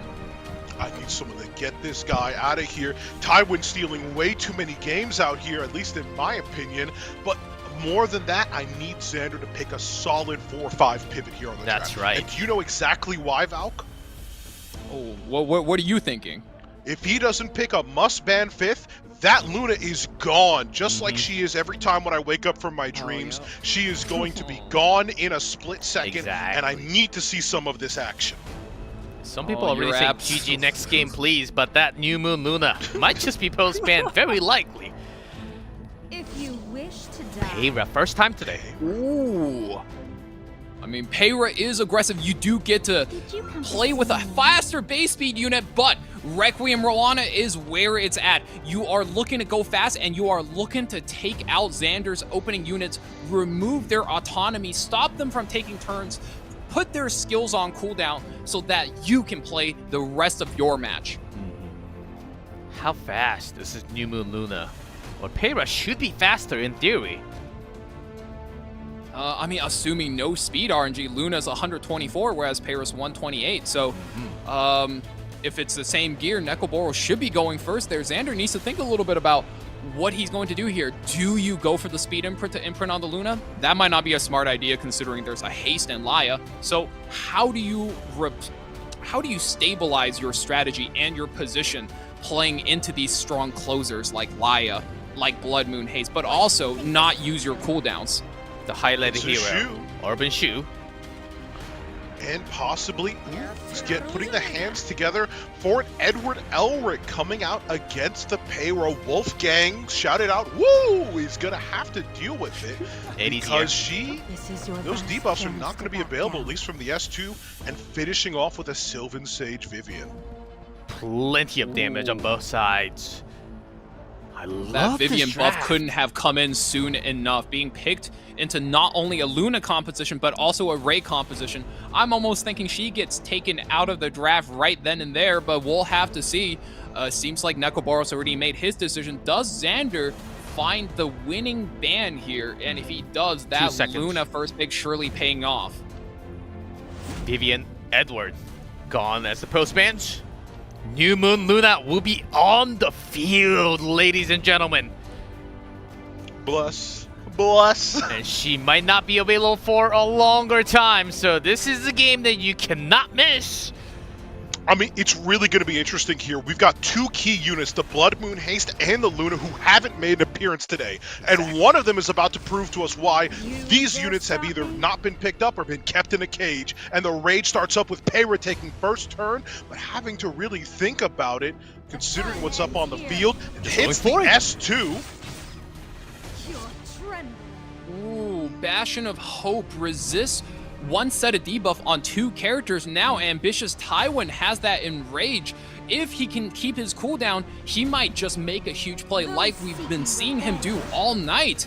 And now GOMEAWME gets a turn very closely following. This might get dangerous for dZanderr. Following up with GOMEAWME. It's a requiem in your memory. Comes on dZanderr.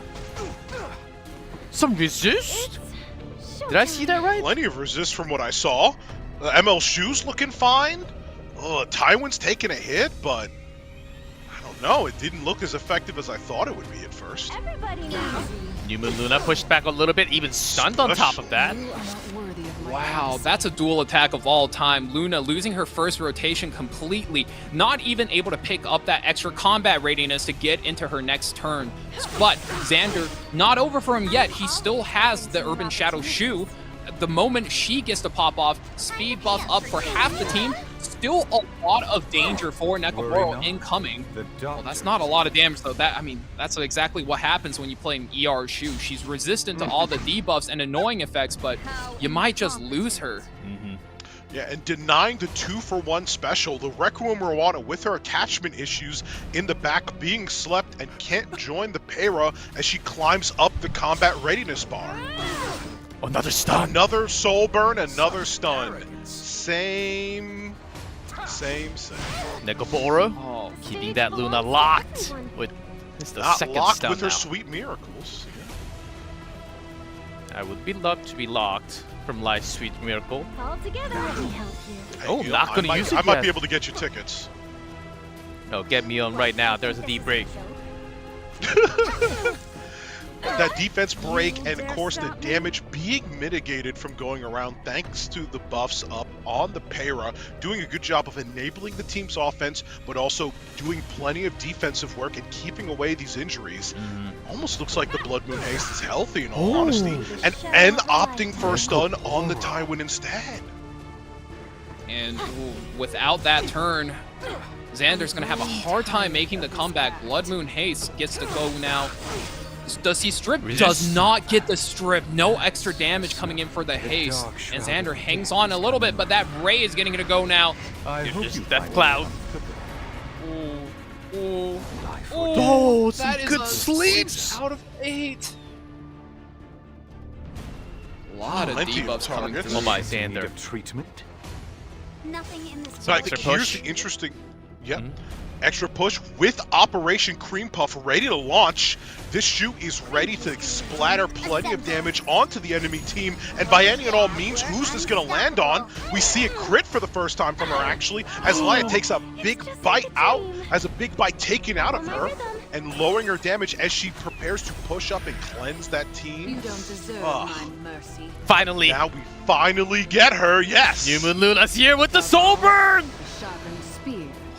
The seals, the unbuffables, it is all here. Laya just used her cleanse. Excellent cycling, and now no passive available for Necoboro, as well as buffs. Can he find a solution through this without his cleanse? Payra's going to drop S2. We are countering back with our own wave of debuffs. 2 unbuffable lands for him. But not fully, and an S3 here won't do too much because there's not much in the team to receive. So instead, it's an opt into a stun. Those souls have been serving Necoboro plenty well, but for how much longer can he keep stalling? This has got to be the play here. Burns the guitar, tries to get the damage, lands it on a Tywin. Is it done? No, it's not. Not by a long shot. That injury was way too much. No guitar hero for us today. Oh my goodness, and now Luna, once the seal comes in, she's cycling all of her S2s. The spear comes through, defense break, do we get it? Get it, splash damage, detonate, gone, out of here! New Moon Luna also does some damage with that S2. Now, Necoboro.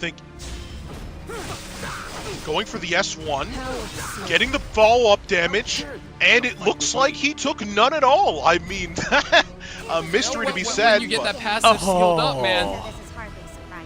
Necoboro taps out at Xander. Takes that clean game 1. With that New Moon Look Luna. at him chilling. 100% win rate so far. I wonder that's going to be the first one to be banned going into round number 2. Xander, a big win. Yes, Divine. I was just going to say, such a clear win from Xander, and I think, you know what's the scariest thing about it, in all honesty, to me, Valk?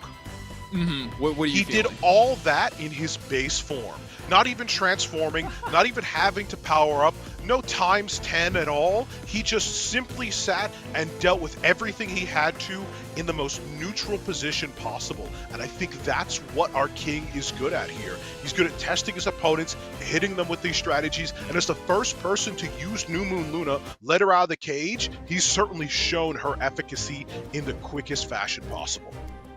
We talked about how he's the most experienced player in all of this, and on top of all of that, even the new hero, the newest hero in the game, he looks so experienced on her, knowing exactly when to pull the trigger and when to hold back. And oh man, just base form power. I wonder if he gets pushed to the limits or if he's saving that for a future round. New Moon Luna banned, as it is Necoboro with the first pick. Has to be gone.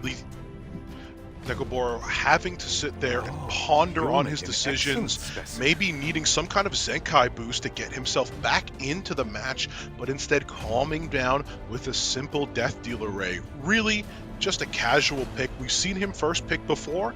He certainly performed decently well enough. Now, what is the response from Xander? No New Moon Luna. That was definitely gone after that first game. But instead, a classic duo we keep seeing our players come back to, with the Conqueror Lilius fall by the Mean Bean Machine of Green Celine. Yeah, that Green Celine actually delivered lots of wins tonight. Could that She be the looks same so key good for this Xander? metagame. I mean, there's just so many non-attacking skill. We've talked about how people just like playing debuffs. Ray is a meta mainstay, and when he's here, she follows closely behind. But if you can't threaten with damage, when Navy Captain Lanny's on board, that anti-crit will hold back so much of the DPS. Xander's thinking about that third pick. Oh, instantly! Oh, finally. ML Sharoon making it in against the DDR. That was a strategy we saw a lot in the regionals, but versus DDR in today's matches, most players have just opted to play through him or over him, you know, going for a faster strategy. And wow, Xander's going for both. Not only are you playing through those sleeps, but also I'm looking to reset you with the knock wall. You learned nothing from last time. Response comes out from the ambitious Taiwan. I think this is the latest we've seen him come into the draft, but as always, he's leading a bright light of Light Knights down on the right side. So many of these bruisers enabling these different strategies: protection, offense, debuffs, and finally an Infinite Horizon Acades to finish it all off. That's an interesting pick if I ever saw one. Politely get out Against of my that many You gotta debuffs. wonder, where was that Acades last match versus the Luna? You're And, right. ooh, there it is. Gala Lilius, once again, the #1 go-to choice for players the moment you have a Dragon Bryce Senya problem. I'm smelling a incoming ban last for both players once again. Or whenever you have a big tanky knight on the other side, Gala Lilius seems to be delivering, chopping through the shield and also the HP bar. Gala Lilius, the second most powerful unit in the game at taking down enemy tanky units that have these high HP pools. Of course, G-Cliff, you know the most prominent unit for taking them down. That's right, the classic sandbag, doing immense damage, and immediately wiping the board. Was Absolutely. too strong, Of course, had to be deleted from the game. I Just in the heard, April Fools. I heard they sent in a team just to wipe the servers themselves, but that's enough of the past bad memories of such a dark time for E7. We're in the present, and it's a time for a little bit of walking and talking out of Conqueror Lilius. She gives up that powerful Vigor buff to her entire team. Ooh, Vigor, love that for myself. I mean, 30% defense and attack. Who doesn't love that? And once that's up on the board for you, you got your options. You can start pulling up tempo for the dual attacks. For crowd controlling, goes for it. But, you know, bit of a cheeky resist there. Necoboro from Japan server, always known for going for their effect resistance builds. Aha. That Dealer Ray has so many different builds, so you do have to know your opponent. Here's the push. Unfading memories. Oh, orange number, that is huge. Uh-oh. Well, that is an attack buff Vigor Uh-oh, Celine. With a soul burn. Oh, okay, say great sorry. number, great number. Maybe he lives. Maybe lot of he's He just gonna lives! barely make it out. 306. I mean, it was 306 HP. Wasn't even close. Wasn't even honestly close, right? I mean, that's a standard roll on you. That's a standard flat health roll, right? It's just so easy for him to survive. And now he gets to spread a little bit of that pain back to Xander's team with the S3 coming out here and Cascade following quickly in suit. I mean, after this, it is highly likely that Ray is just being eliminated. So you got to do all you can with him right here. Puts everything to sleep. About to be cleansed soon, though. But with the Pestilence buff, Dragon Bryce Senya now is ripping it in. Who is he going to target first? Goes for the Dragon King Sharoon. Yeah, the perfect Lots target. of damage coming through. Survives by half still. Just looking to get her killed as soon as possible, because with the waves, so do they go.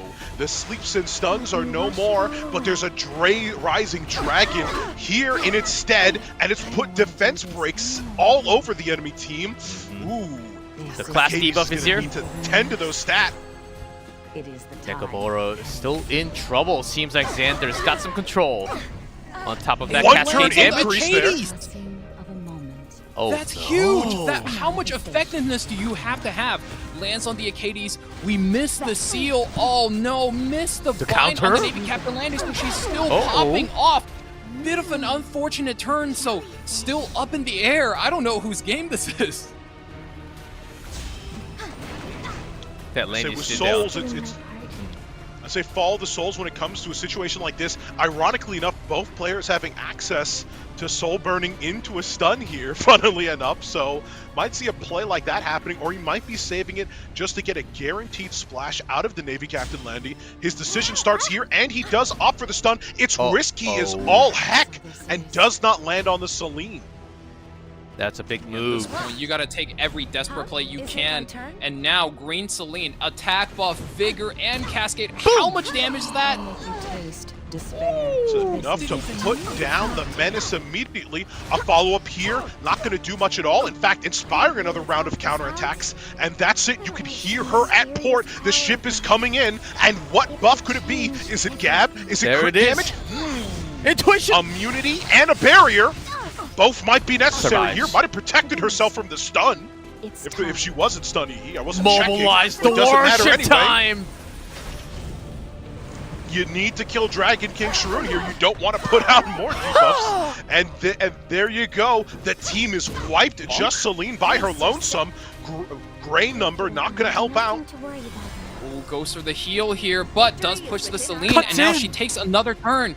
Does Oh, she get the Xander crit? praying. That crit is all she needs. Xander praying to E7 God. Show you my secret weapon. Just needs to see an orange Can you number. get through the barrier? The barrier will reveal it here. Ooh, No. that is gray, and it is not enough at all.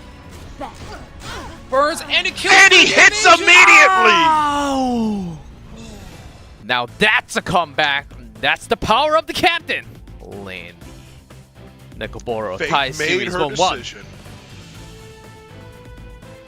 Oh man, Necoboro pulling out all the stops, barely enough tools to get himself there, and right then there, at the end there, it was just decided by a few evasion and anti-crit rolls, and after everything's said and done, Navy Captain Landy, once again, as the queen she was last year, comes out on top again. Oh, I can't believe that happened. dZanderr Ray barely survived. 306. Captain Landy, was it 566? 500 something left. And that was very close. Now, that was a very, very close match. I mean, essentially decided by just, if you want to think about it like this, 2 to 3 flat health, flat HP rolls on your gear. If you just rolled that, that's the difference of whether or not you got to stay in E7WC in the main stages, man. Or a single more crit from Xander. Could have been a total different game from the beginning. Necoboro keeping himself alive with those picks. 1-1 tied. Now we cut it down with more bans. Still plenty of games, at least 2 more or 3 games. The added prevents DDR and ML Senya. Removing that Death Dealer race strategy, finally, now Xander can comfortably play that Conqueror Lilius aggro. I mean, she's going to show up, put up vigor for the entire team, extra attack and defense, who says no?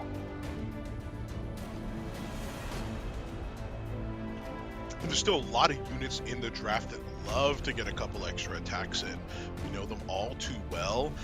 Blood Moon Haste being picked out first, finally making a much more prevalent appearance here, seems to be core part of Necoboro's strategy. See what other additions he has. Played very tricky, especially in that way we're familiar with Japan server, as they do, building incredibly high ER on a lot of their units to avoid these debilitating debuffs. What other tricks does he have up his sleeve as he tries to claw back victory or at least some kind of advantage in the overall set here. And one trend you guys will notice that, and, you know, I was just about to say something, and Necoboro just blew up my entire statement. I was gonna say, for these matches, you guys will notice that these guys are picking support units earlier and earlier and not showing their hand with the DPS, but both players trading that Navy Captain Landy and the Abyssal Euphine, and now we are looking at a tank and spank, both players ready to trade hits back and forth. Already got Landy inside, but not on the band protection this time. What else does Necoboro bring into the competition here? Especially on that third slot. A little bit of a danger for Necoboro here. He's actually playing a little bit... It's not going to be an obvious strategy, but dZanderr, he still has that Specimen Says draft in his back pocket. I mean, Specimen Says paired up with any character that stuns, could be a Solitaria, could be that Dragon King Sharoon, and that might just send Necoboro back home, but Galililius comes out once again, and that is a dangerous piece you always have to have an answer for. So I think that's part of the strategy is out of the table. And what's a good answer against that Gala? Some fire unit. Doesn't have to be Bihu, but being hovered. Bihu could be an answer, but I don't know if it's enough, especially this far down in the draft, to try to pick units that satisfy one condition. You really want something that's going to satisfy multiple. Clear the board overall, and Bihu will clean some of those starting anti-crit buffs, possibly giving rise to a team that's able to deal with a lot more and dish out a lot more damage. And if they want to take some damage, Albedo is not a bad choice at all. Albedo 100% ban rate today in the post bans whenever she was selected. Necoboro, what's the final dZanderr response? with a classic. He picks in a scenario where any combination of his top of his 5 champions can beat the top 4 characters Necoboro just throughout. So most likely just going to ban out that Lua, and no matter what Necoboro does, either you just get your Galililius buffs denied by the Bihu, or get the kill denied by the Albedo. What's extra sauce on the ban? The post ban's Bihu Lua. Gone from the equation. And Necoboro made it painfully clear he does not want that Gala's value to be denied, but instead he'll take a bit of a discount, so to speak. You know, do a little bit less damage through the Albedo, and then after that, figure out where he wants to go from there. And here we go. Game 3. Nimu Luna banned from the second to Lilia's going first. Very fast. Luna. Luna's not coming back this set, is she? She's not coming back today anymore, huh? Goodbye. I pray you get to commentate another match with her in it. That was so much fun. I hope so too. But dZanderr just going to pop. What happened? What happened? Replay. Do we have footage? CCTV cameras? Can I get a replay? That looked like a crime. I have to report something. Guys. No. Let me stop you, Divine. Okay, I must respectfully stop you. I think that character needs a buff. Okay. Let's not kid ourselves. I think that character is a little bit weak. Okay, I'm here to represent. I'm a lawyer representing. Boys, let's settle down, okay? Let's settle down a little bit. I think she needs a buff, guys. I don't think this character is strong at all. Let's buff this character. There was a reason why she was banned out. A little too many times. Yep. I can't see that happen again. Yeah, get your counterattack out, Landy. You need every advantage your team is gonna get at this point. Yeah, I'm not even like upset Landy is popping off now. Like, girl, you need it. Go. 3F. That artifact always delivers. The Peruvian king immediately expelling the enemy from his kingdom. Just showing them the door the second they walk in through the gates. And a counterattack, why not? The defense broken Landy Where's her help? is gone. Goodbye. Get out of here. No, sir. No, you can't be allowed. Oh, goodness. Lilius, that's not how it works. You're supposed to bring someone with a duel. Exactly. It's you supposed to be the don't other way. attack yourself. Yeah, she's just popping up for no reason. Doesn't do too much, but that was still +1. I know the game fell apart for Necoboro real quick, but he needs to be the experienced player here and realize he does not have that much time, and he needs to slam this haste on the Conqueror Lilius, who's only 16,000 HP. Proof of Valor, though, not going to get the kill. Does it I kill? mean, Go home. Do not collect 200. Do not No, pass and that go. will be it. Just go directly to jail. That That's is right. That was the only chance for Necoboro to come back into the game, but did not happen. Did not get the kill. That is dZanderr now leading the series 2-1. What a play. Albedo, quick one hit, boom. Oh man, and that's exactly what we talk about when we say Conqueror Lilius is always in the game, and when she puts up that vigor, she has options. She clears Bunny Dominio's skill nullifier, and with just, man, how do they say this? They know me for my Vantops, takes out the Gala Lilius and puts any doubt of the game away in the first turn. I mean, he really came in with some Looney Tunes action and just Gear 5 deleted off the face of the earth. It looked like Necoboro's unit just fell through one of those black Acme holes and just like disappeared. like a smoke trail was just left in her wake. It was an immediate deletion. You can also see on his face, almost like a Wile E. Coyote holding up a sign, "Oh no, I'm in danger." Oh, he's got to survive from the danger. Way too quickly. Necoboro, down 1-2. Let's see if he comes back. More bands will stack. Oh, someone's taking his time. Gotta think. Especially with your back Albedo against the band, wall. respect. Just never wants to see it again, and that's fair. Never wants to see it again. You need her out of the game if you want to legally play Conqueror, or not Gala Lilius. And this time, not only are you looking to play your Gala Lilius, you're looking to take the Conqueror away as well. I love dZanderr, however, I know he's a faster player. Does he opt for something, a fast strategy, or is he hunkering down with this Blood Moon haste? All I know is that those bans, I believe, has still left Fiend up and available in the position. With Pirate Captain gone, interested to see how things go.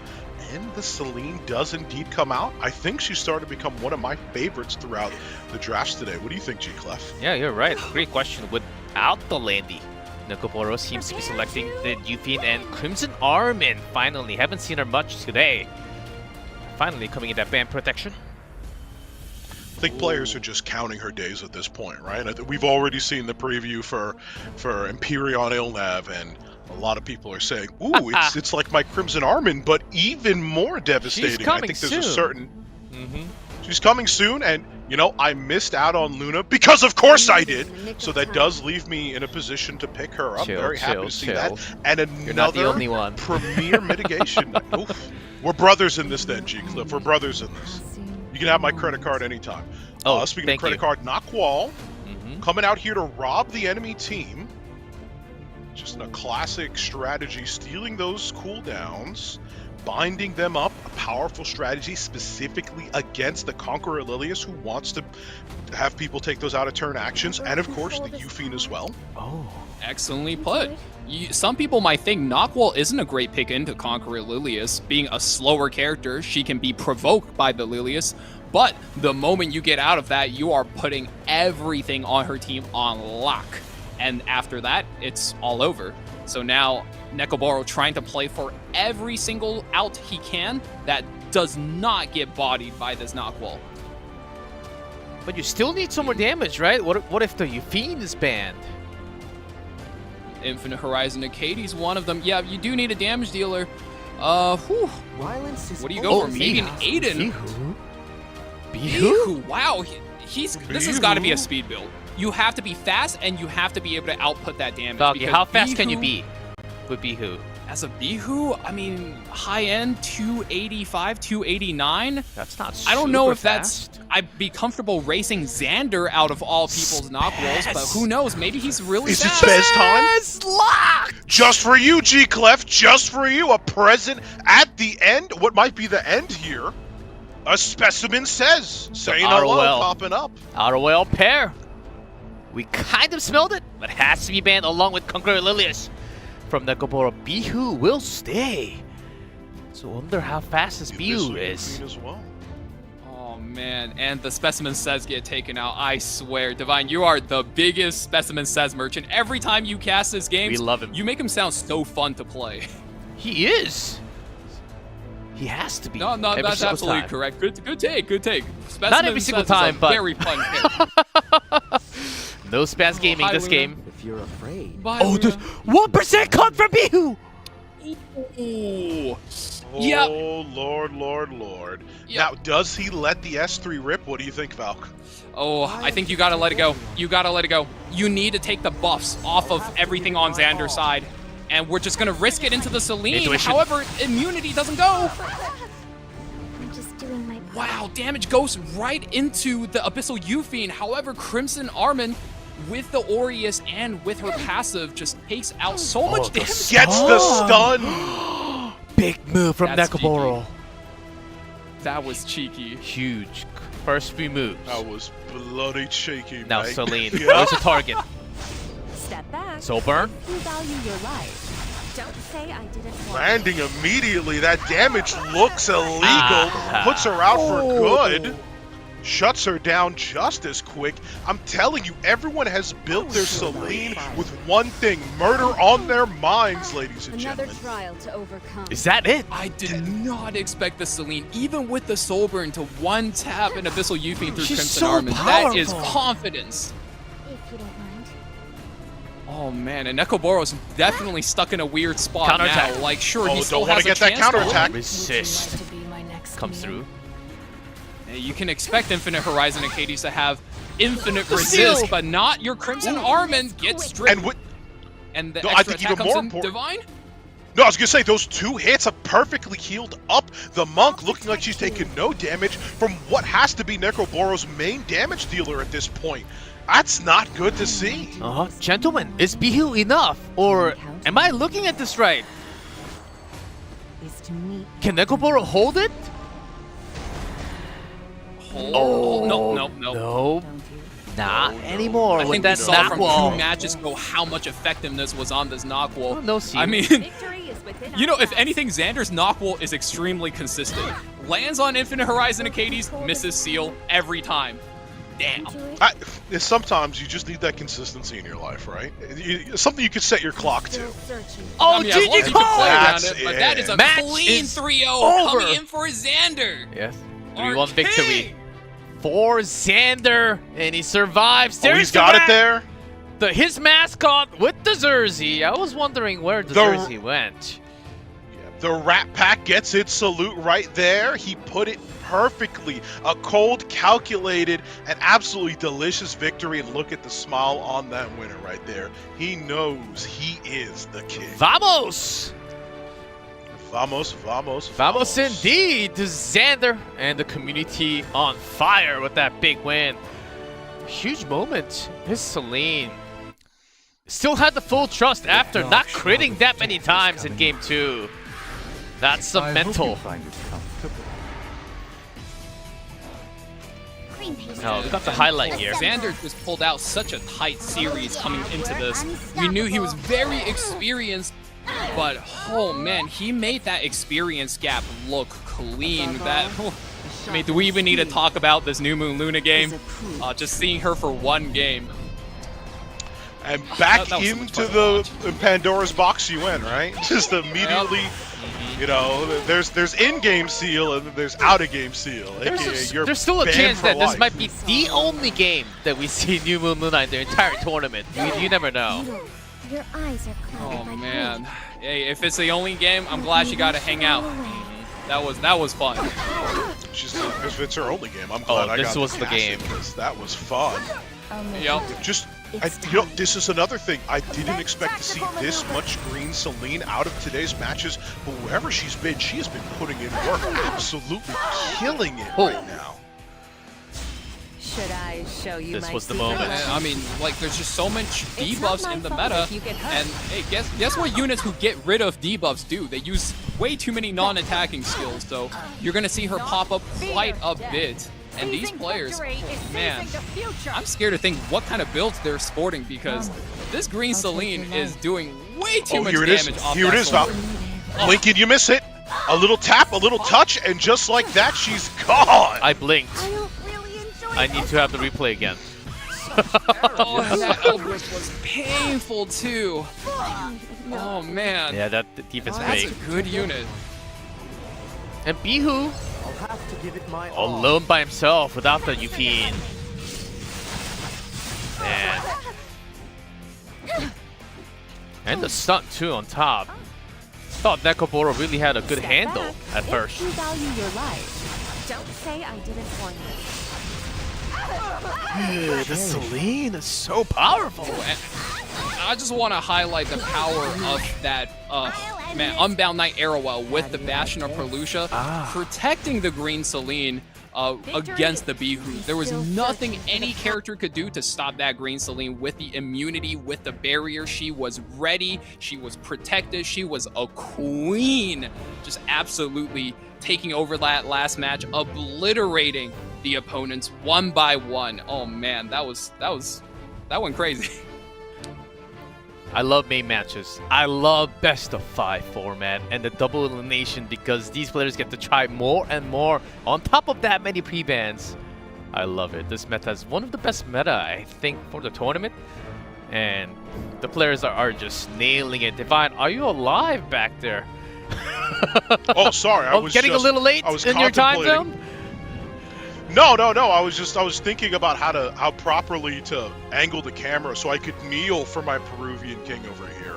You know, just a little bit focused on, of course, paying proper respects to all these amazing drafters and players we've had throughout the tournament thus far today. It's not even limited to them. And I think out of everything we've seen out of them thus far, we're going to see even more amazing matches going forward. They've established the storyline. They've established, in some cases, the grudge. And some of them have established just how dominant they are. I mean, multiple 3-0 victories. If things had gone differently with the Celine there, if she crit, might have been another 3-0 from King dZanderr over here as well. So many strong opponents and so many people in the losers bracket fiending for that chance to prove themselves and win the grand prize. I can't wait for the rest of this. Yes, and before we, of course, that was the final match, but of course there is the interview, and I believe the winner is ready. Let's go into it. dZanderr, congratulations, vamos to the upper brackets. And I'll get the Korean translation first, and we'll ask you the question immediately after. dZanderr 선수 이렇게 3대1이지만 거의 3대0 같은 3대1 이게 승리를 가져왔는데 기분이 어떠신가요? dZanderr, that was almost a 3-0, but a 3-1. How do you feel with that victory? I feel good. I think I could have done better in the game, but I could play Luna at least one game, so it's fine. 네, 일단 기분이 엄청 좋고 너 한 경기 정도는 뭐 질 수 있고 괜찮다고 합니다. 그리고 기분이 일단 이겼기 때문에 매우 좋다고 하네요. 아, 그리고 네코보로 선수랑 이렇게 또 마주치게 됐는데 일본 서버 선수들이 챔피언십을 많이 가져왔기 때문에 긴장을 했는지 그리고 어떻게 준비했는지 물어보겠습니다. So against Necoboro, Japanese server, very strong contenders for E7WC in the past. How did you prepare against him? Was it a specific strategy today? To be honest, I've seen all the Japan qualifier, but I didn't see Necoboro had always the same, for example, all the same units. So I tried to improve my own composition, and after that, for example, I use a lot of Nagwall against him, and I think that's a good point to win this best of 5. 네, 일단 일본 예선을 다 봤고 다시 봤는데 굉장히 같은 영웅들이 일단 많이 나온 거를 확인했기 때문에 오히려 제 조합에 더 신경을 썼습니다. 제 조합을 더 신경 쓰고 또 동시에 제가 낙원을 또 많이 쓰기 때문에 낙원을 어느 정도 포인트로 이렇게 가져와서 경기를 준비했다고 합니다. 그리고 다음 가장 중요한 거, 신월의 루나가 드디어 나왔습니다. 드디어 나왔고 한 경기를 이렇게 보여줬는데 뭐 열릴 걸 기대했나요? 그리고 사용해본 소감은 어떤지 물어보겠습니다.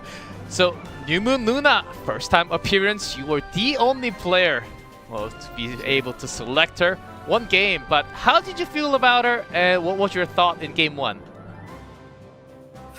I feel I mean, I didn't, well, you can see in the replay, I didn't play Luna with immunity set because I didn't expect to play her today because I think she's a permaban in the first round.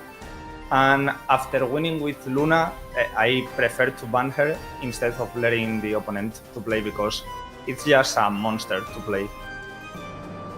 네, 일단 오늘 나올지 몰라서 이뮨의 면역 세트를 안 끼고 있었고 그 정도로 좀 논란감이 있었고 그리고 이제 다음에는 상대방이 충분히 사용할 수 있기 때문에 바로 또 밴했다고 합니다.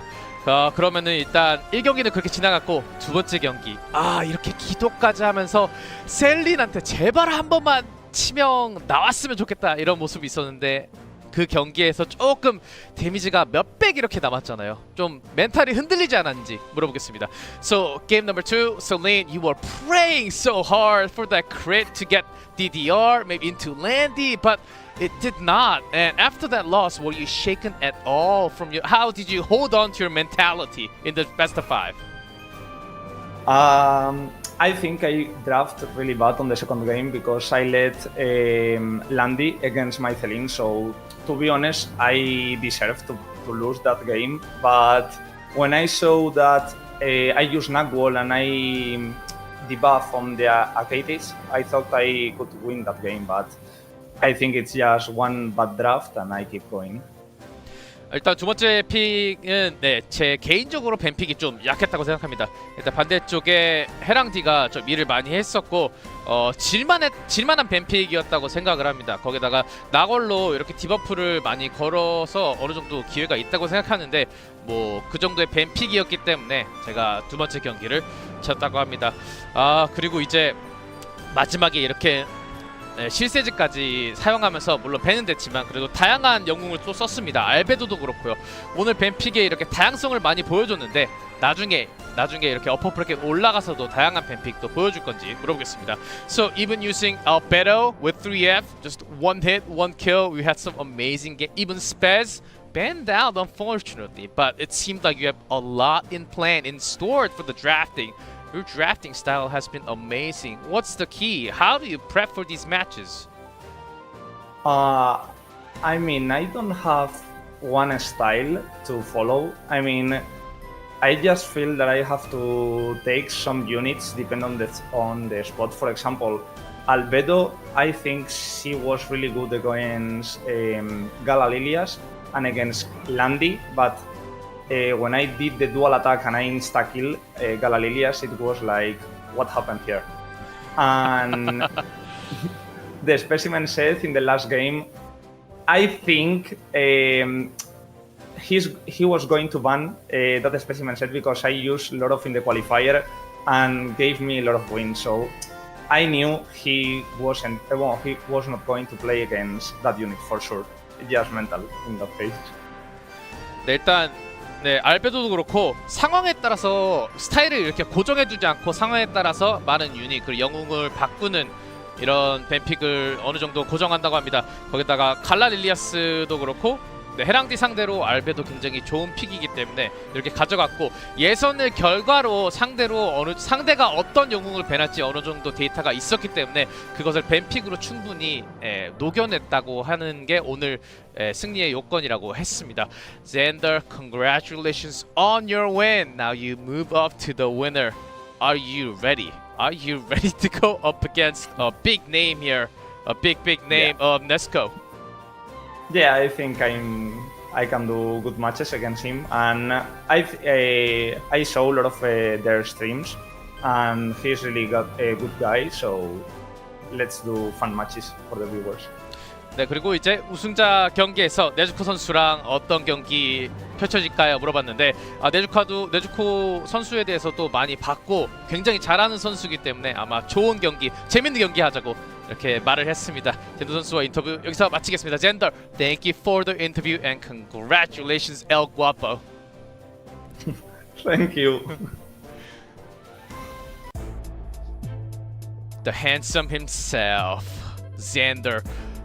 No 5 games today, but 1-3, 3-0, 3-0, 3-1. Best of 5 is so good. I love this format, boys.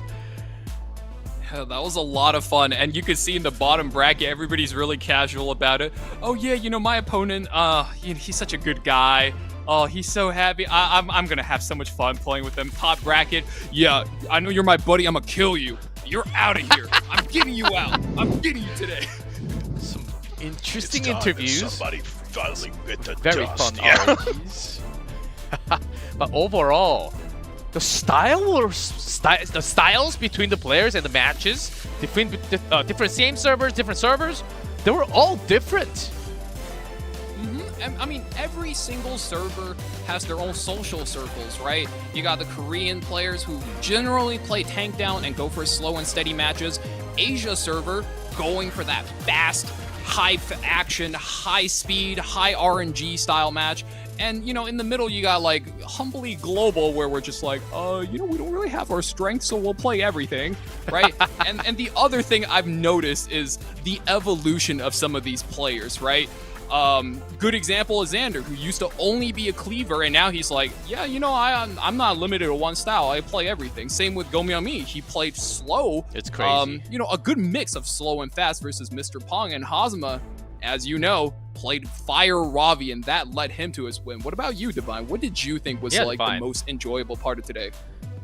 I think it's absolutely the evolving tech we've seen and how much prep work went into what players were displaying out here today. I really had a focus coming in on how much people were studying their opponents, but it became very clear to me that people weren't only just studying their opponents, they were studying all the small adaptations to the meta form from the previous bracket and all the new tools available to them from the buffs, from the new units, from the EEs to draft individual strategies. I didn't see Green Celine being as prevalent as she was. I didn't see people staying away from Blood Moon Haste the way they had. I definitely didn't see this prevalence to some sneaker picks like I was hinting towards with the Ambitious Tywin and the Midnight God Lilias. A lot of these units that I think are going to get more play and people are just going to have to pay attention to going forward, because every competitor here is doing the exact same thing. That's right. That's the meta. Right now, you have to be able to contest against the speed, know how to do your own speed, and also follow up with so many heroes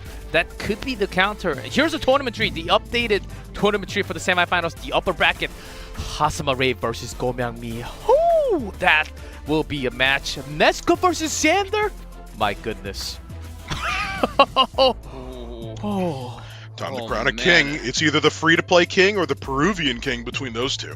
The battle of the kings for the bottom side and for the top side, I mean, that will be my marquee matchup.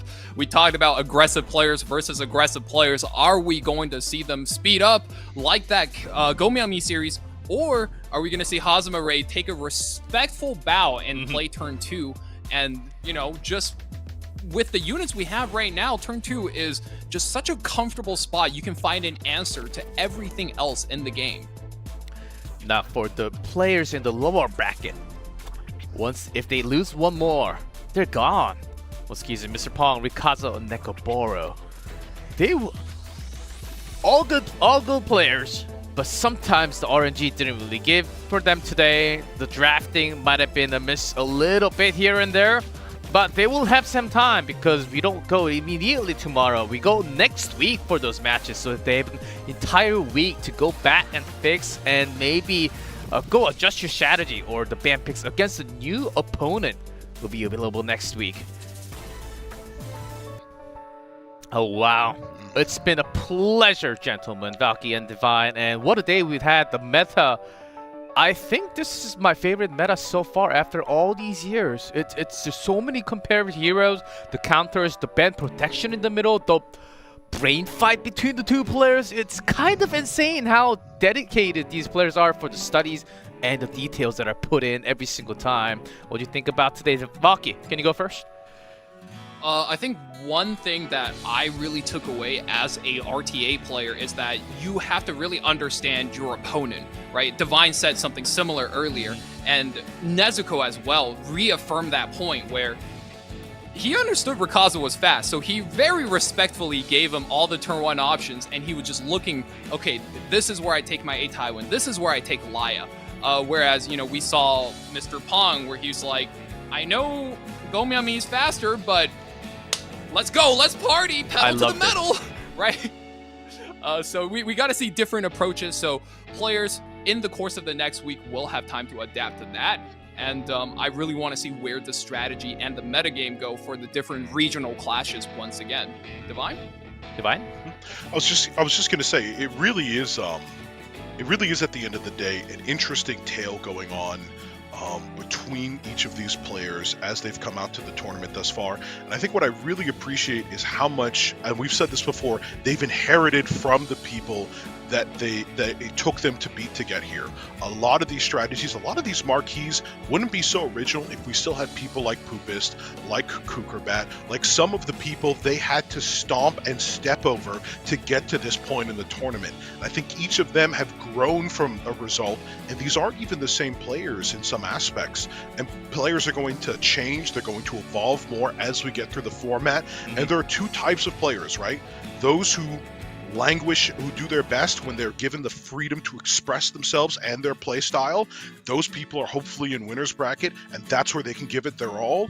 But there's that other type of player, that player that does their best with their back against the wall when put in a restrictive cage. And when they break out, I can't wait to see what amazing concoctions they come up with. We've seen time and time again people making a run through the loser's bracket, and it might just happen again.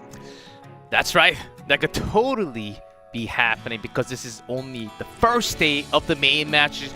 Thank you, gentlemen, once again for joining me on the day. We're going to continue next week. We'll skip a day, but next week we'll have 2 days of the main matches. Thank you, everyone, for watching from chat, from the VOD. If you're watching later, thank you all for the feedback. We always grow. We always strive for the better community and the tournament. Overall, it's Epic 7. And we love this community. Let's keep it together. We love you. See you all next week. E7WC continues with the main match. Day number 2 next week. See you all there. I love Epic 7!